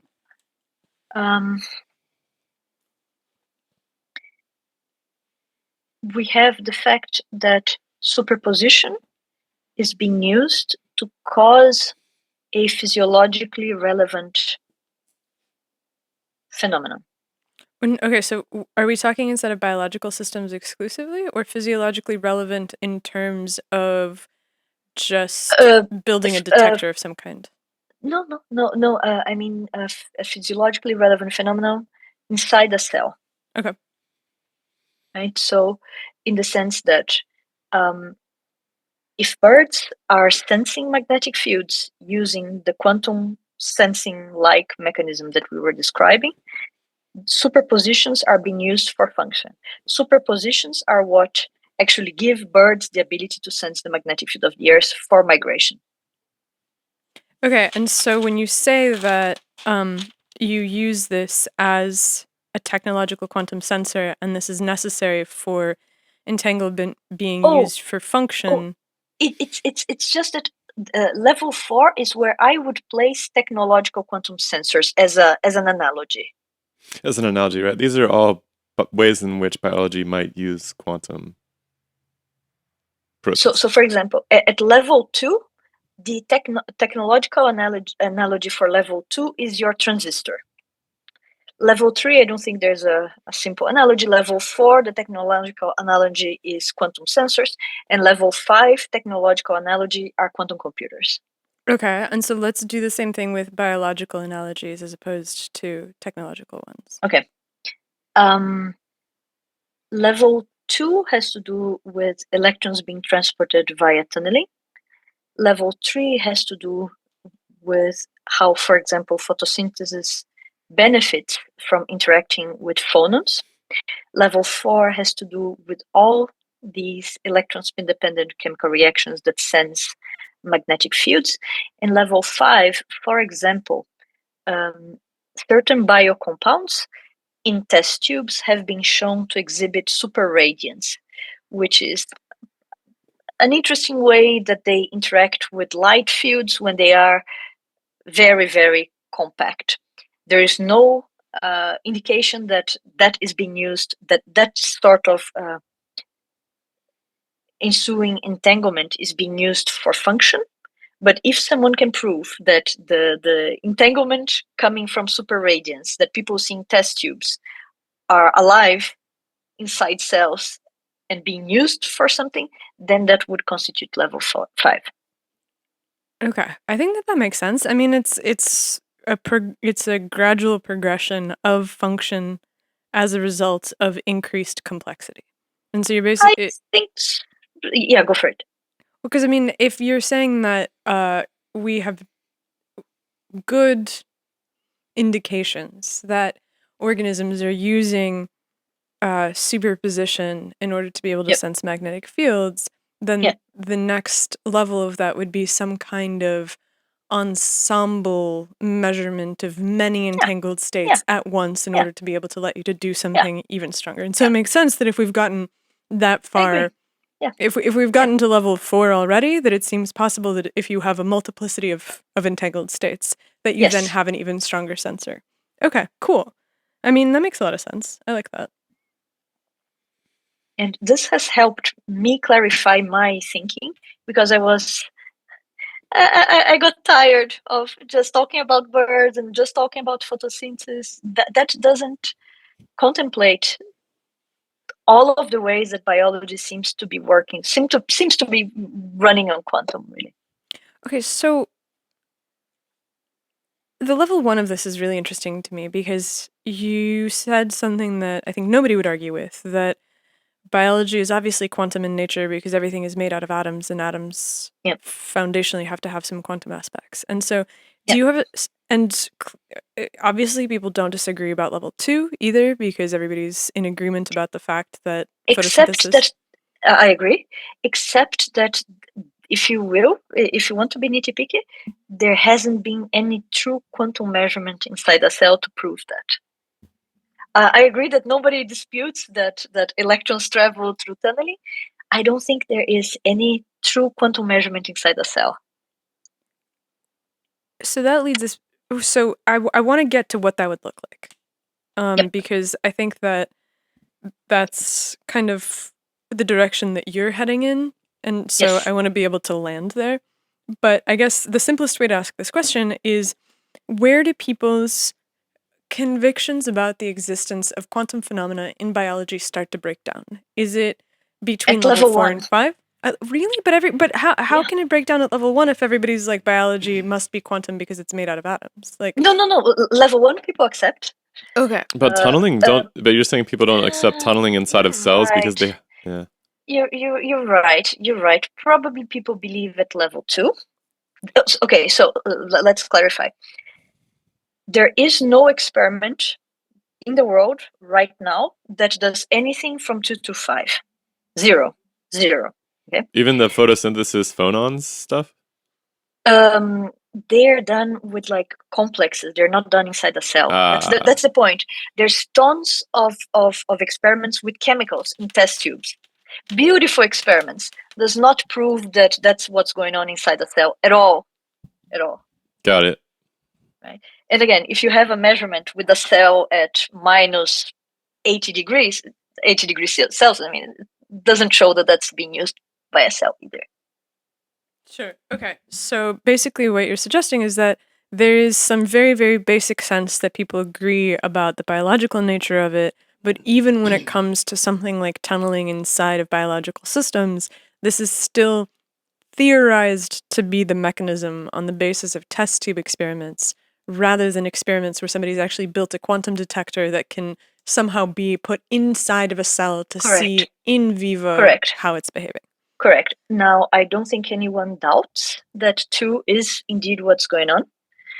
I think people don't necessarily agree that level 3 might be happening, because physicists don't like squishy things, exactly because everything that starts quantum dies classical.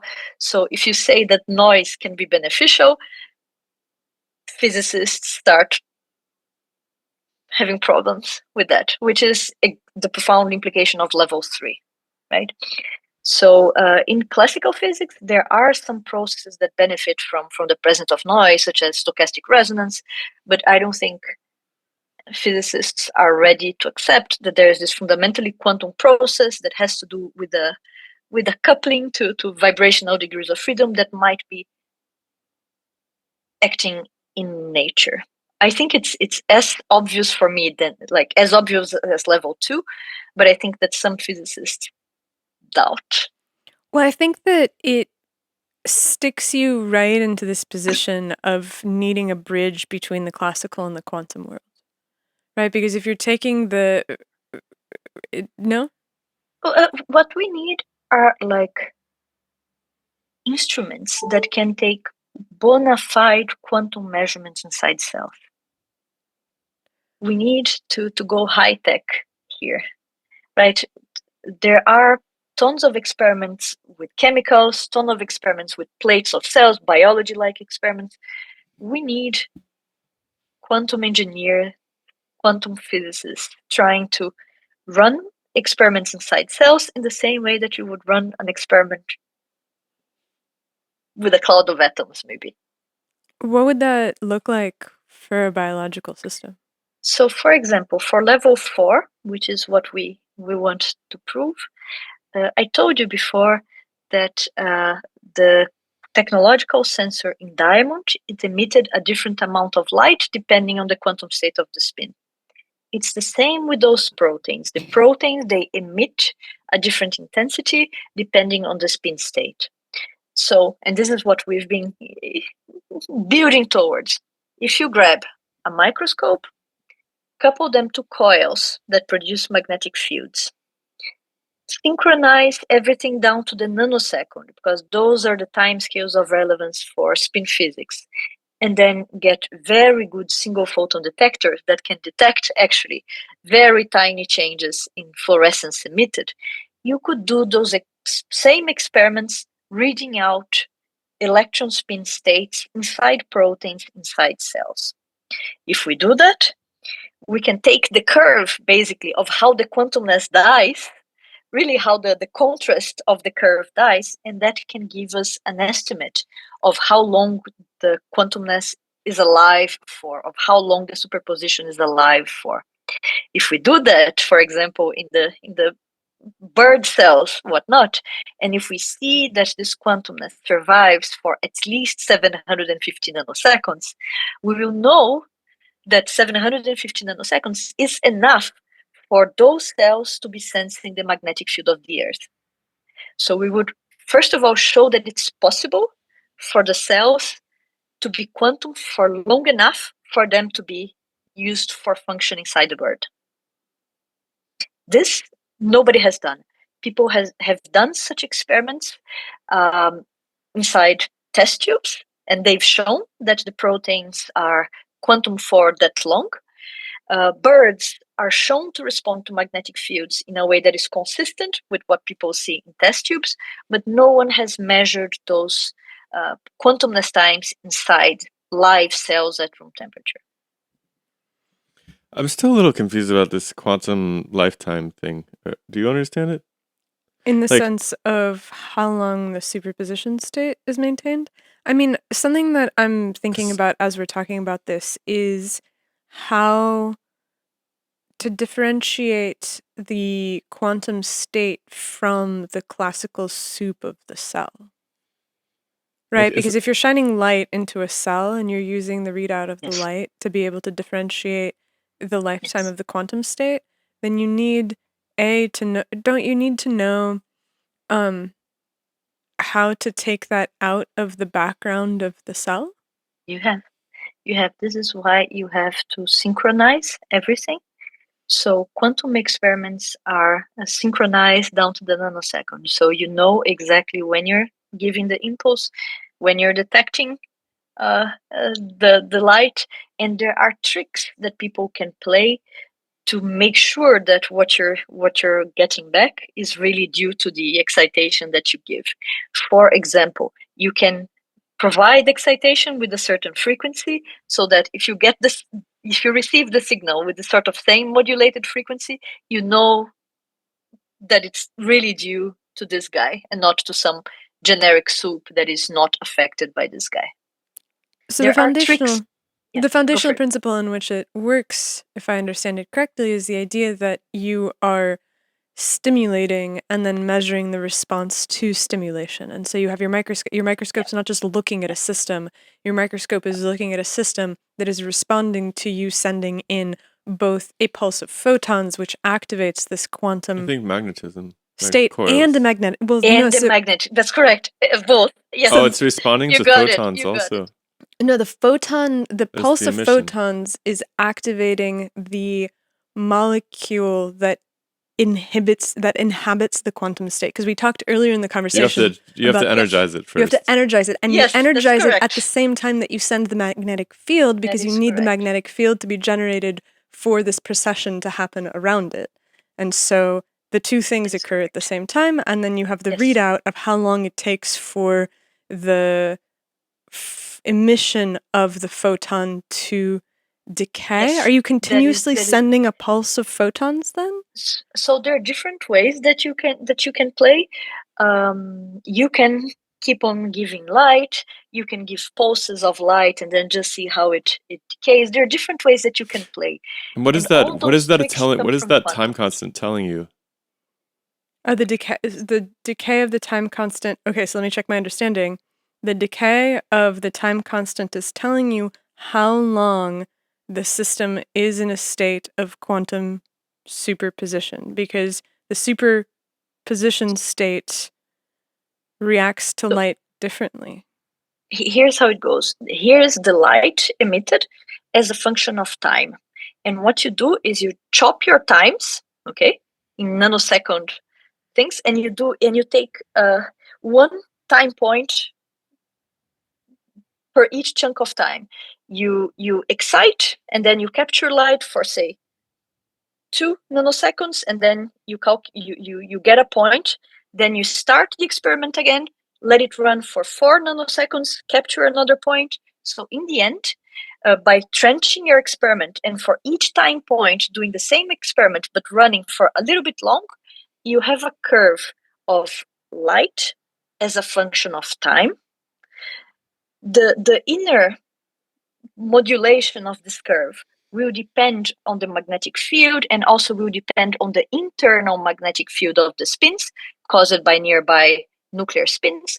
But the envelope of this curve, the decay of this fluorescence curve, is going to give you a time constant, which is roughly for how long the superposition is alive inside the cell.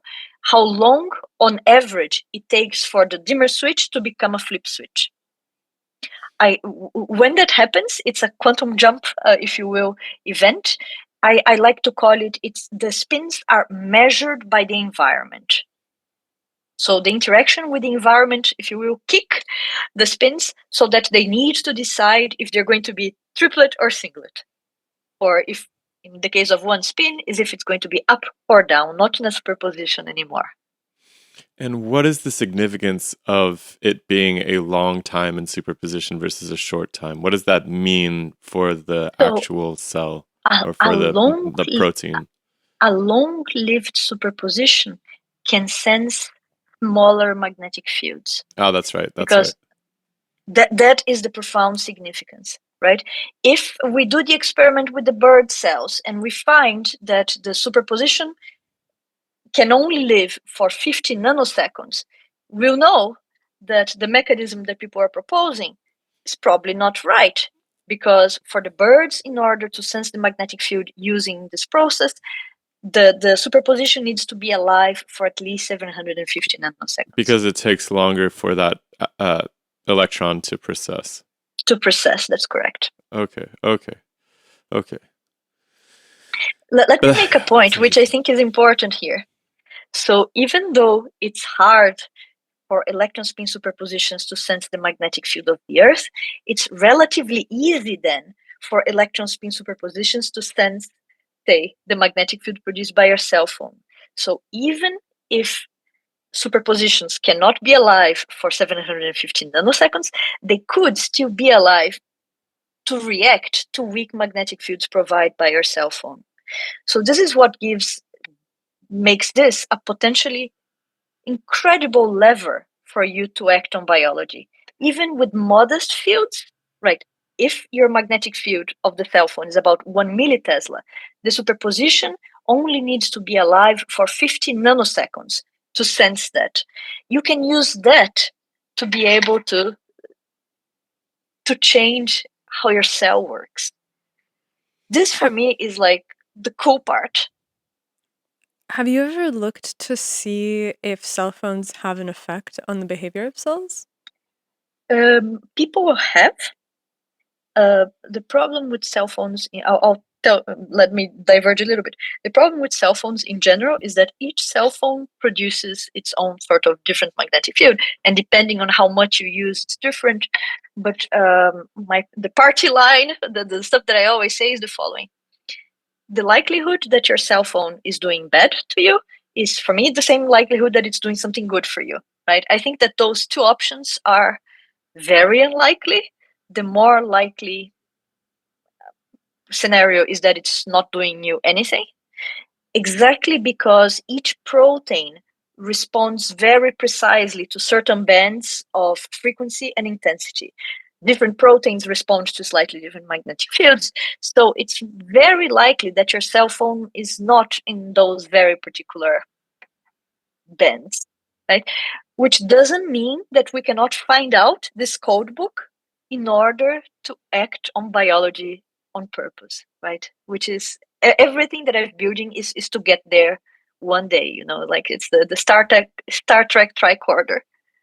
So how do you start putting together that code book, I guess is the question. So the code book lies in the spin physics, right? So if you will, in physicists speak, the code book is the Hamiltonian. The code book is a place where you can look up how the spins are coupled, because if you know how the spins are coupled to each other, how they evolve, you know with predictive power how external magnetic fields will act. And you need that for like every single molecule inside of a cell, essentially. Yeah. So how many different molecules are there inside of a cell? I know, it's ridiculous, right? So A lot. Yeah, a lot. Yeah. And I also suspect that the same molecule in different places of the cell might be subject to slightly different local magnetic fields and might have a different code book. For example, cryptochrome in the nucleus is going to respond to slightly different magnetic fields than cryptochrome in the cytoplasm. But that's, I think, the beauty of that, right? It's going from this completely unknown to this way of rationalizing your knowledge because you want to be able to engineer magnetic fields, right? I mean, that magnetic fields do stuff I don't think anyone, a lot of people doubt, right? I mean, can you engineer yeah. some sort of reporter system so that you could just pick one protein and see what bandwidth is affecting that protein in a predictable way, and then kind of work outward that way, just having some model proteins that you use?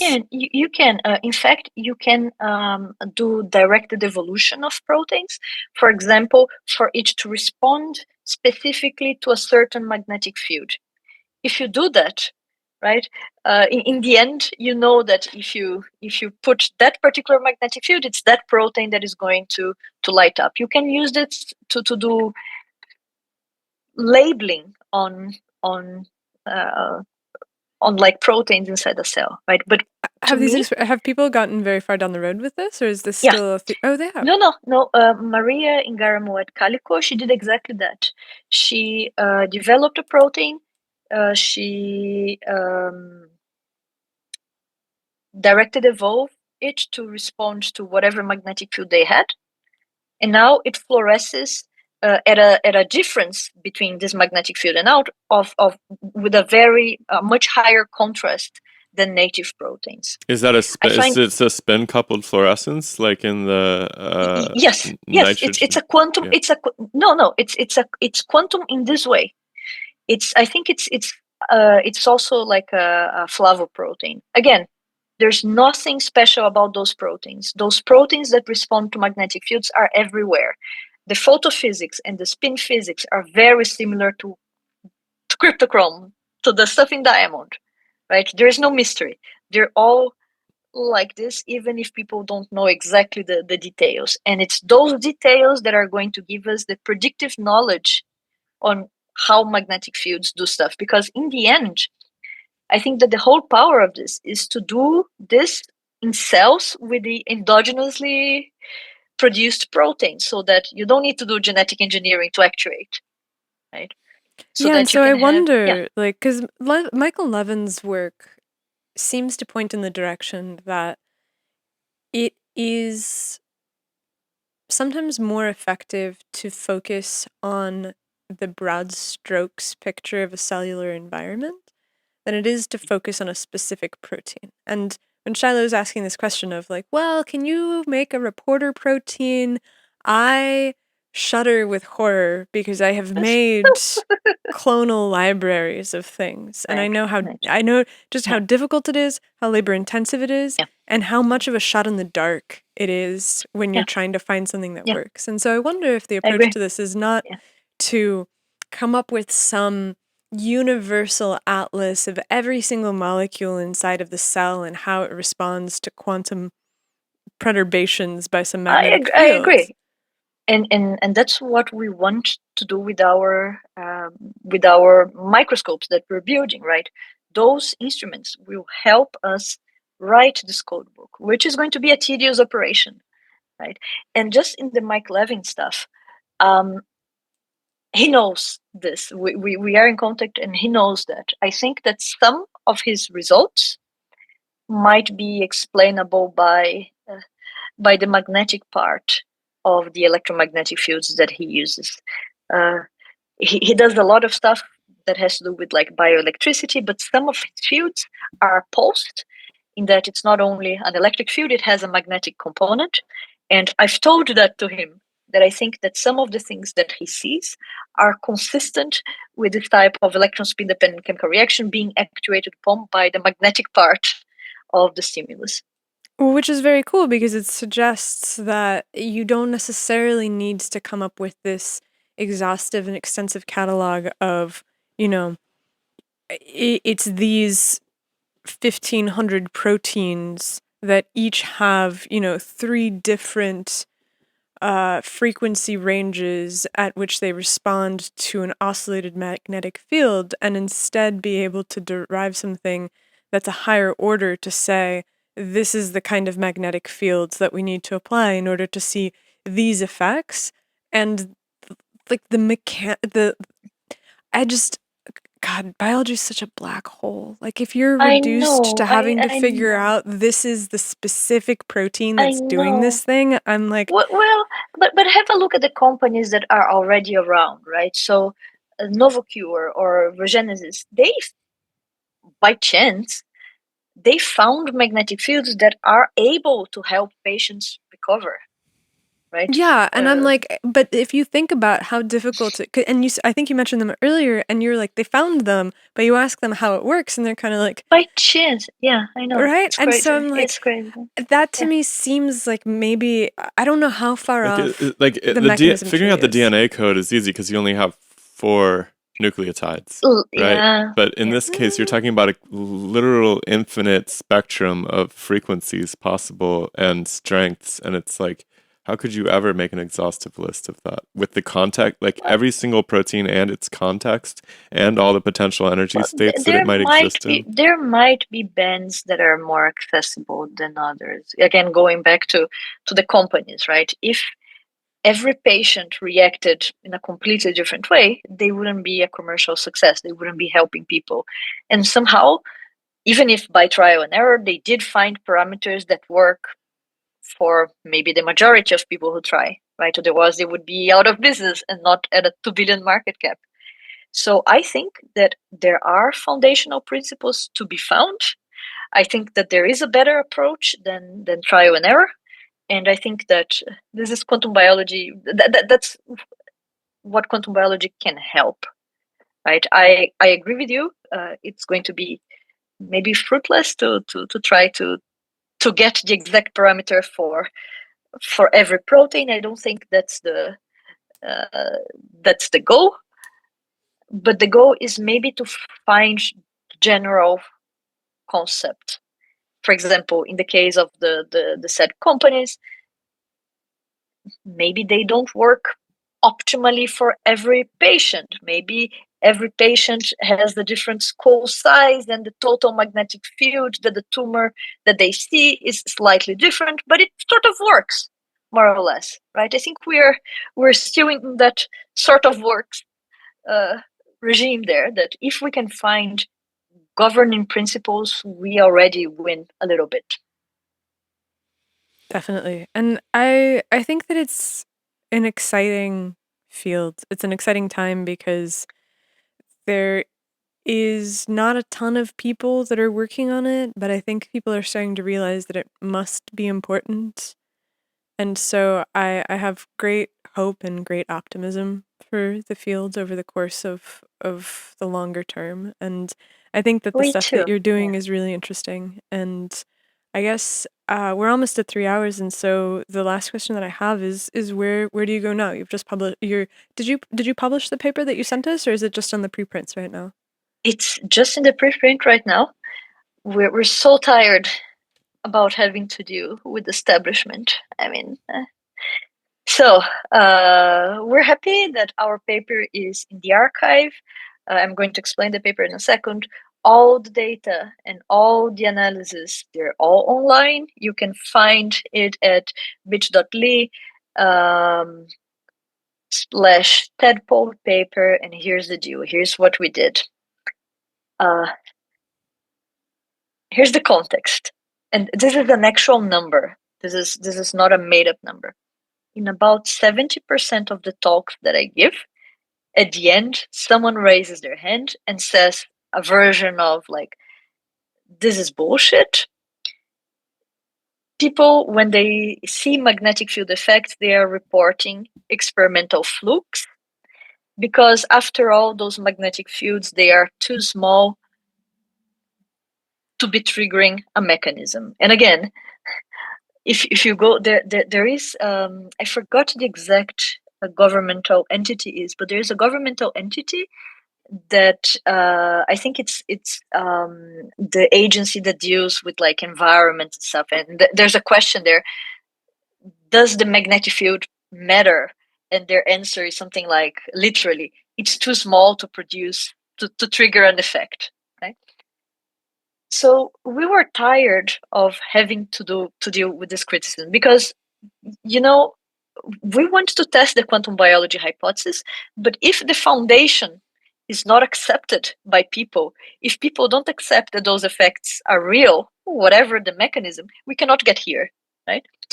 So we were like, what's the most badass experiment that we can do to just update the scientific consensus for people to get that they're real and they're measurable, right? So a lot of those papers that of magnetic field effects, of which there are plenty, right? Most are with small n, small number of organisms. A lot of them don't have controls or have very poor controls. So we were like, how can we take an engineering approach to this?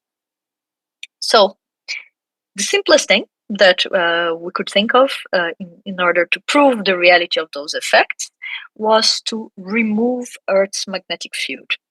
Earth's magnetic field is a DC field, no frequency, and it's very tiny. So since it's a DC field, there is no misunderstanding that there is no electric field involved. It's just a DC field. And we are taking out the magnetic field of the Earth. We're not even applying a magnetic field. And the idea was to check whether, as people have seen in the past, whether there are effects seen in biology of removing this magnetic field.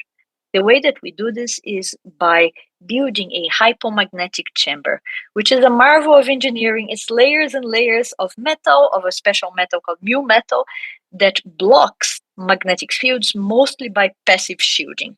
Okay, you don't even need to apply a current. You just take out, it blocks entering fields. We had to choose an organism. We chose a xenopus, which is the very common tadpole that people use in labs to study embryogenesis. It's very easy to deal with. A lot of people, there are tons of labs around the world that work with this organism, and we decided to raise tadpoles inside those boxes. As a control, we had a box outside that had similar temperature, humidity, light levels, evaporation rate, pressure. We calibrated for really many different parameters. And the idea is that we can show, using many statistical measures, that raising tadpoles inside this box actually accelerates development in tadpoles. It's quite interesting because removing this magnetic queue does not basically make some of the tadpoles develop faster and some develop slower. It's all shifted up in one direction. The tadpoles then develop faster in the absence of the magnetic field of the Earth, in comparison to the tadpole outside. In addition, we later on put inside this chamber a magnetic field that looked like the magnetic field of the Earth, and the difference between the tadpoles inside the chamber and in the control disappeared. Right? Again, our paper is a very technical paper. We prove in many different ways that the effects that we see are statistically significant, right? But if you will, the paper is a Trojan horse, because the paper, first of all, gives us ammunition. There is no doubt that those effects are real and measurable, but it gives us ammunition to talk about the potential mechanisms, right? So we cannot prove that the mechanism is quantum, but we can speculate. As I said, there are only three ways, unless it's some radical new physics that no one has proposed.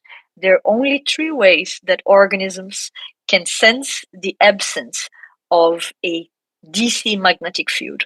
One is by large chunks of magnetite. No one has found large chunks of magnetite inside tadpoles. It doesn't mean they don't exist, but tadpoles are the most well-studied, possibly one of the most well-studied embryogenesis model organism. There's no reports of magnetite. There's only one report of magnetite inside newts, which are another type of amphibians, but nothing inside tadpoles. We saw magnetic field sensitivity already 1 day post-fertilization, where the eggs are just like blobs and don't move. So it cannot be that the magnetic field is being sensed by the mechanism of sharks and rays, because that needs that the organism move through magnetic field lines. And also, in day one post-fertilization, there are only 3,000 cells inside the tadpole. Very unlikely that it has very complicated sensory conductive channels as organs. And then we get the chemical, if you will, the quantum explanation, right? We cannot prove it, but again, if the tadpoles are sensing the absence of the magnetic field of the Earth because of this quantum mechanism, the profound implication is that there are electron spin superpositions inside the cells of the tadpoles that are alive for at least 750 nanoseconds. So, from reading the paper, I was struck by how delicate the effects seem. Like, Correct. we're not talking about massive changes where you can say that, okay, tadpole A that's in the Earth's magnetic field is developing an order of magnitude slower than the one that's in the shielded chamber. I don't, there's slight but stable effects. Okay. That's correct. They're reproducible, right? Yeah. So my question is, do you think that there are organisms where you would see stronger effects than you do in xenopus? Or do you think that this is kind of the level at which these effects are operating So inside of it biological depends. systems? So let me tell you something. We started this experiment trying to reproduce the experiment of two groups in Germany. Okay. And here's what they saw under a similar condition. Their experiments were done just before the pandemic, so they were never published. And they did a similar two groups, one in Munich, one in Mainz. They're all co-authors. The data is all ours because we think that we did a very good job of controlling for everything else to prove that it so. But what our collaborators saw was an increased number of malformations in tadpoles inside the hypomagnetic chamber. Okay, so there were a higher number of developmental abnormalities in hypomagnetic tadpoles. This is consistent with our result because we think that accelerated development actually probably induces more developmental errors for cell division and stuff, right? If you're multiplying faster, we think there's a chance that there is a higher number of defects. We do not know why we didn't see this type of magnitude of the effect as they were seen, right? We have no good explanation. We write that, but still, our results are what they are. One thing that we did was we raised the tadpoles individually, in each one in a well of 24 well plate. And our collaborators, they all raised the tadpoles in petri dishes. So maybe when the tadpoles are together, if one tadpole does something bad, it spreads more quickly to the others. We don't know, right? This is to say that I don't think we can predict effect size in the tadpoles. I think that with the data that is around, not only for the tadpoles, not only for our study, but the data that is in that mega compilation of effects, there's something that is very important. It seems that the effect for embryos are more acute, and the effect for adult organisms are chronic. Okay, so we think that the susceptibility of being influenced by magnetic fields might be worse or more tunable for things that are growing, which again opens up all sorts of cans of worms. First of all, for example, it's the coolest one that I can think. For space travel, right? If you want to occupy Mars, you really need to take care of the magnetic field on Mars because your biology needs to be accommodating for the magnetic field on Mars, which is different from the magnetic field of the Earth. But especially if you want to be able to reproduce in Mars and to have food in Mars because you need to grow crops. Right? Those two activities will be more strongly messed up by differences in magnetic field.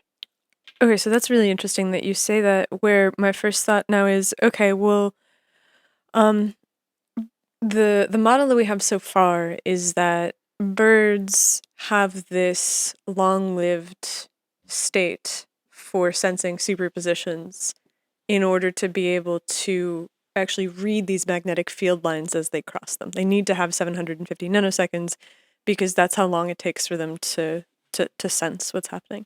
Yeah. And then we skip to this idea of, okay, well, if we're growing stuff on Mars, we need to be able to figure out how to grow plants there. And to reproduce there. And to reproduce there. But I'm like, have you grown seeds inside your hypomagnetic chamber and seen if there's any effect there? Like, how diverse of an experimental set did you try before you zeroed in on Xenopus? Oh, no. Xenopus was our first try.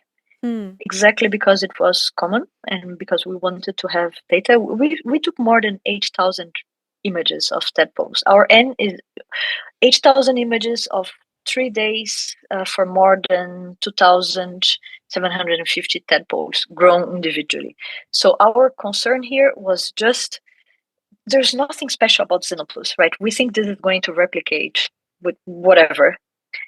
In fact, we're trying to hire someone to exactly start diversifying, because I think that now we have tools to convince the Xenopus community that this is there.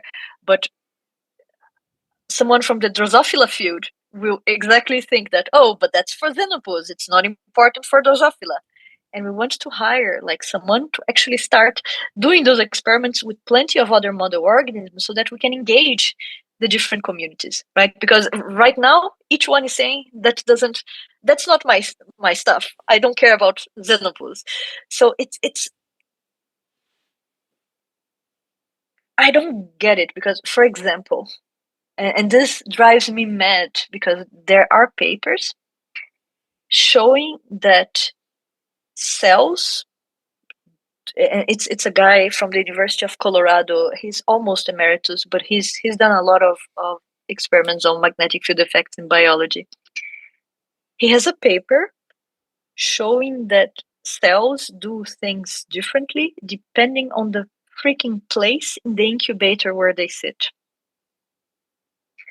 And they can measure that the magnetic fields in those places, in the different places, are different. And they consistently see differences in like how your usual mammalian cell culture develops depending on the place in the incubator. So we think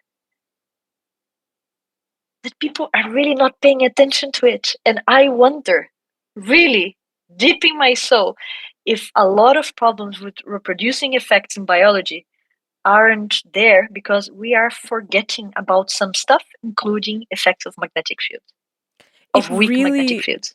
When you say this, it makes me really think about the phenomenon of hands in science, where sometimes in biolabs you have an experiment that there's one person in the lab who can do it. Right. Or there's a specific type of person who's able to do a wide variety of experiments. And as you say this, I wonder if some degree of just utter OCD-ness is necessary to be able to do everything the exact same, right? You have a superstitious way which you arrange the things on your bench. You have a superstitious way of where you put your plate inside the incubator, the time of day that you do it, the lunar cycle, whatever, that accidentally lines up to produce something that is more robust than somebody who's just kind of like, meh, it'll work out. And we're operating here with really small effects. And if the small effect gets washed out by a difference in where you put it in the incubator, that's... And another point that I'm very sensitive to is light levels, because for us, light, as you know, kickstart the type of chemical reactions that we care about. It drives me nuts that some labs have natural light, some labs have fluorescent lights. Those things are not comparable. You cannot compare. So we're moving to a new lab right now, and we made the decision that the whole like the cell culture and the bio sort of area, it's only going to be fluorescent lights. We're going to darken all the windows. The door is going to be closed so that we're sure that throughout the year, the amount of light in the lab is going to be the same, right? Whatever it is, it's just the same. So it drives me mad that I do not envy you. Yeah.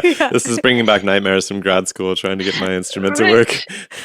We had this, I worked in AFM in grad school, and we had this crazy peak that was showing up on our spectrum. You know, you tune these AFM cantilevers at the beginning of every experiment.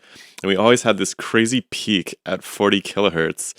And like one day, what is it? We were like, what the hell? Like everybody just kind of accepted it. It was sort of like the quantum spin of the situation. You're like, we just cancel this at the end of the Yeah, you just cut it off and forget about it. But I remember one day it was gone, and then like somebody from maintenance came in and said that they needed to change the battery on the light sensor in the room. So there was this ultrasonic sensor that when somebody walks in the room, it turns the light on. And so it's emitting this like, anyways. And it's always like this in experimental science like in general. There's always something that's just like getting in the I don't miss it. I'm sorry. No. And I pity the people spending 8 hours a day in fluorescent lighting.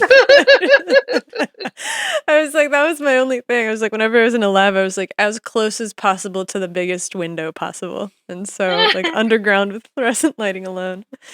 I'm sure it'll be worth it in the long run. But it's a hard row. You have picked one of the most esoteric and perhaps difficult effects to study in the world. And you're in the front lines. It's like you're the pioneers always have the most difficult go at it all. Hard. So. Like Barbara McClintock was treated horrifically by people when she was insisting that transposons were a thing. She was laughed out of every single seminar. Everybody told her she was crazy. People were like straight up openly cruel to her face. And she was, this was what, like 50s?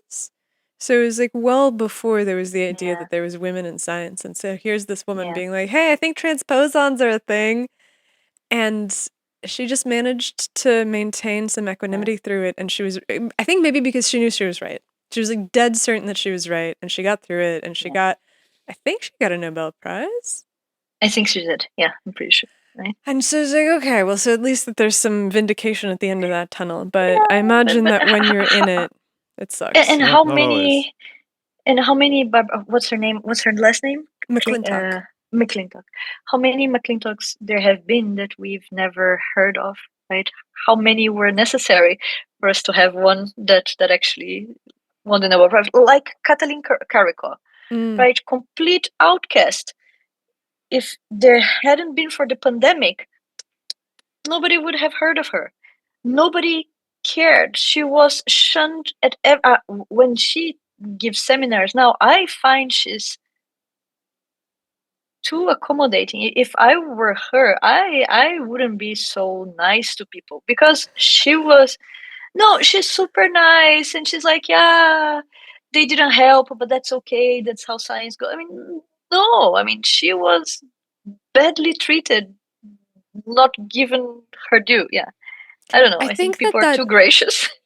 I think that at the end of the day, it helps the wronged party to be gracious more than anybody else, because I think that the resentment is caustic, and I've met a lot of people that are fairly late in their career and they feel like they deserved something better than what they got, and I've met a lot of people that are later in their career and didn't get what they deserved, and the difference between the quality of life between those who feel deep-seated resentment over it versus those who are like, that's the way the universe sometimes crumbles, is massive. And I would much prefer to be one of those people who's like, well, you don't have control over that either, too. Like, the same thing plays out in art too, right? Like, there's been incredible artists that were never acknowledged in their day, and I think at the end of the day, if you want to be an artist or you want to be a scientist, like, you better love just doing science or just doing art, because there's no guarantees that anybody's going to appreciate it. And even if you have a brilliant talent at it, and you have discoveries, and you can do, it's very whimsical, so you have to just love it for its on its face. Yeah, but I imagine that when you're in the thick of it and you're trying to make the case and you're trying to raise money, that it can probably weigh on you pretty heavily. So I appreciate that you don't give up, even though it's such a difficult landscape. Yeah. No, and thanks for giving me a platform here and to discuss and tell the ideas, because again, part of my job is to build the community, to explain the ideas, to explain why I don't think it's completely crazy or out of the ordinary, right? Because I do think that there's this bubbliness, this quantum bubbliness in biology that people are just not paying attention to. Oh yeah. Where can people find you? You're on Twitter, you're on LinkedIn. I'm on Twitter, I'm on LinkedIn. Maybe I'll tell you. Can I have 2 minutes to talk about the quantum biology ecosystem? Yeah. So we just launched what we're calling the quantum biology ecosystem. It's at quantumbiology.eco, ECO. It's a website, and the ecosystem is composed of 3 entities. Okay. One is the Quantum Biology Institute, that is at quantumbiology.org, which is a California nonprofit that performs research underpinning quantum biology in a completely open science way. And the first paper of the institute is a tadpole paper, so bit.ly / tadpole paper. The second organization is the Quantum Biology DAO. A DAO is a decentralized autonomous organization, and it's a way of rallying the community, both to raise funds, but also to talk to the interested public. You can find the Discord for our DAO at quantumbiology.community. That's also a website.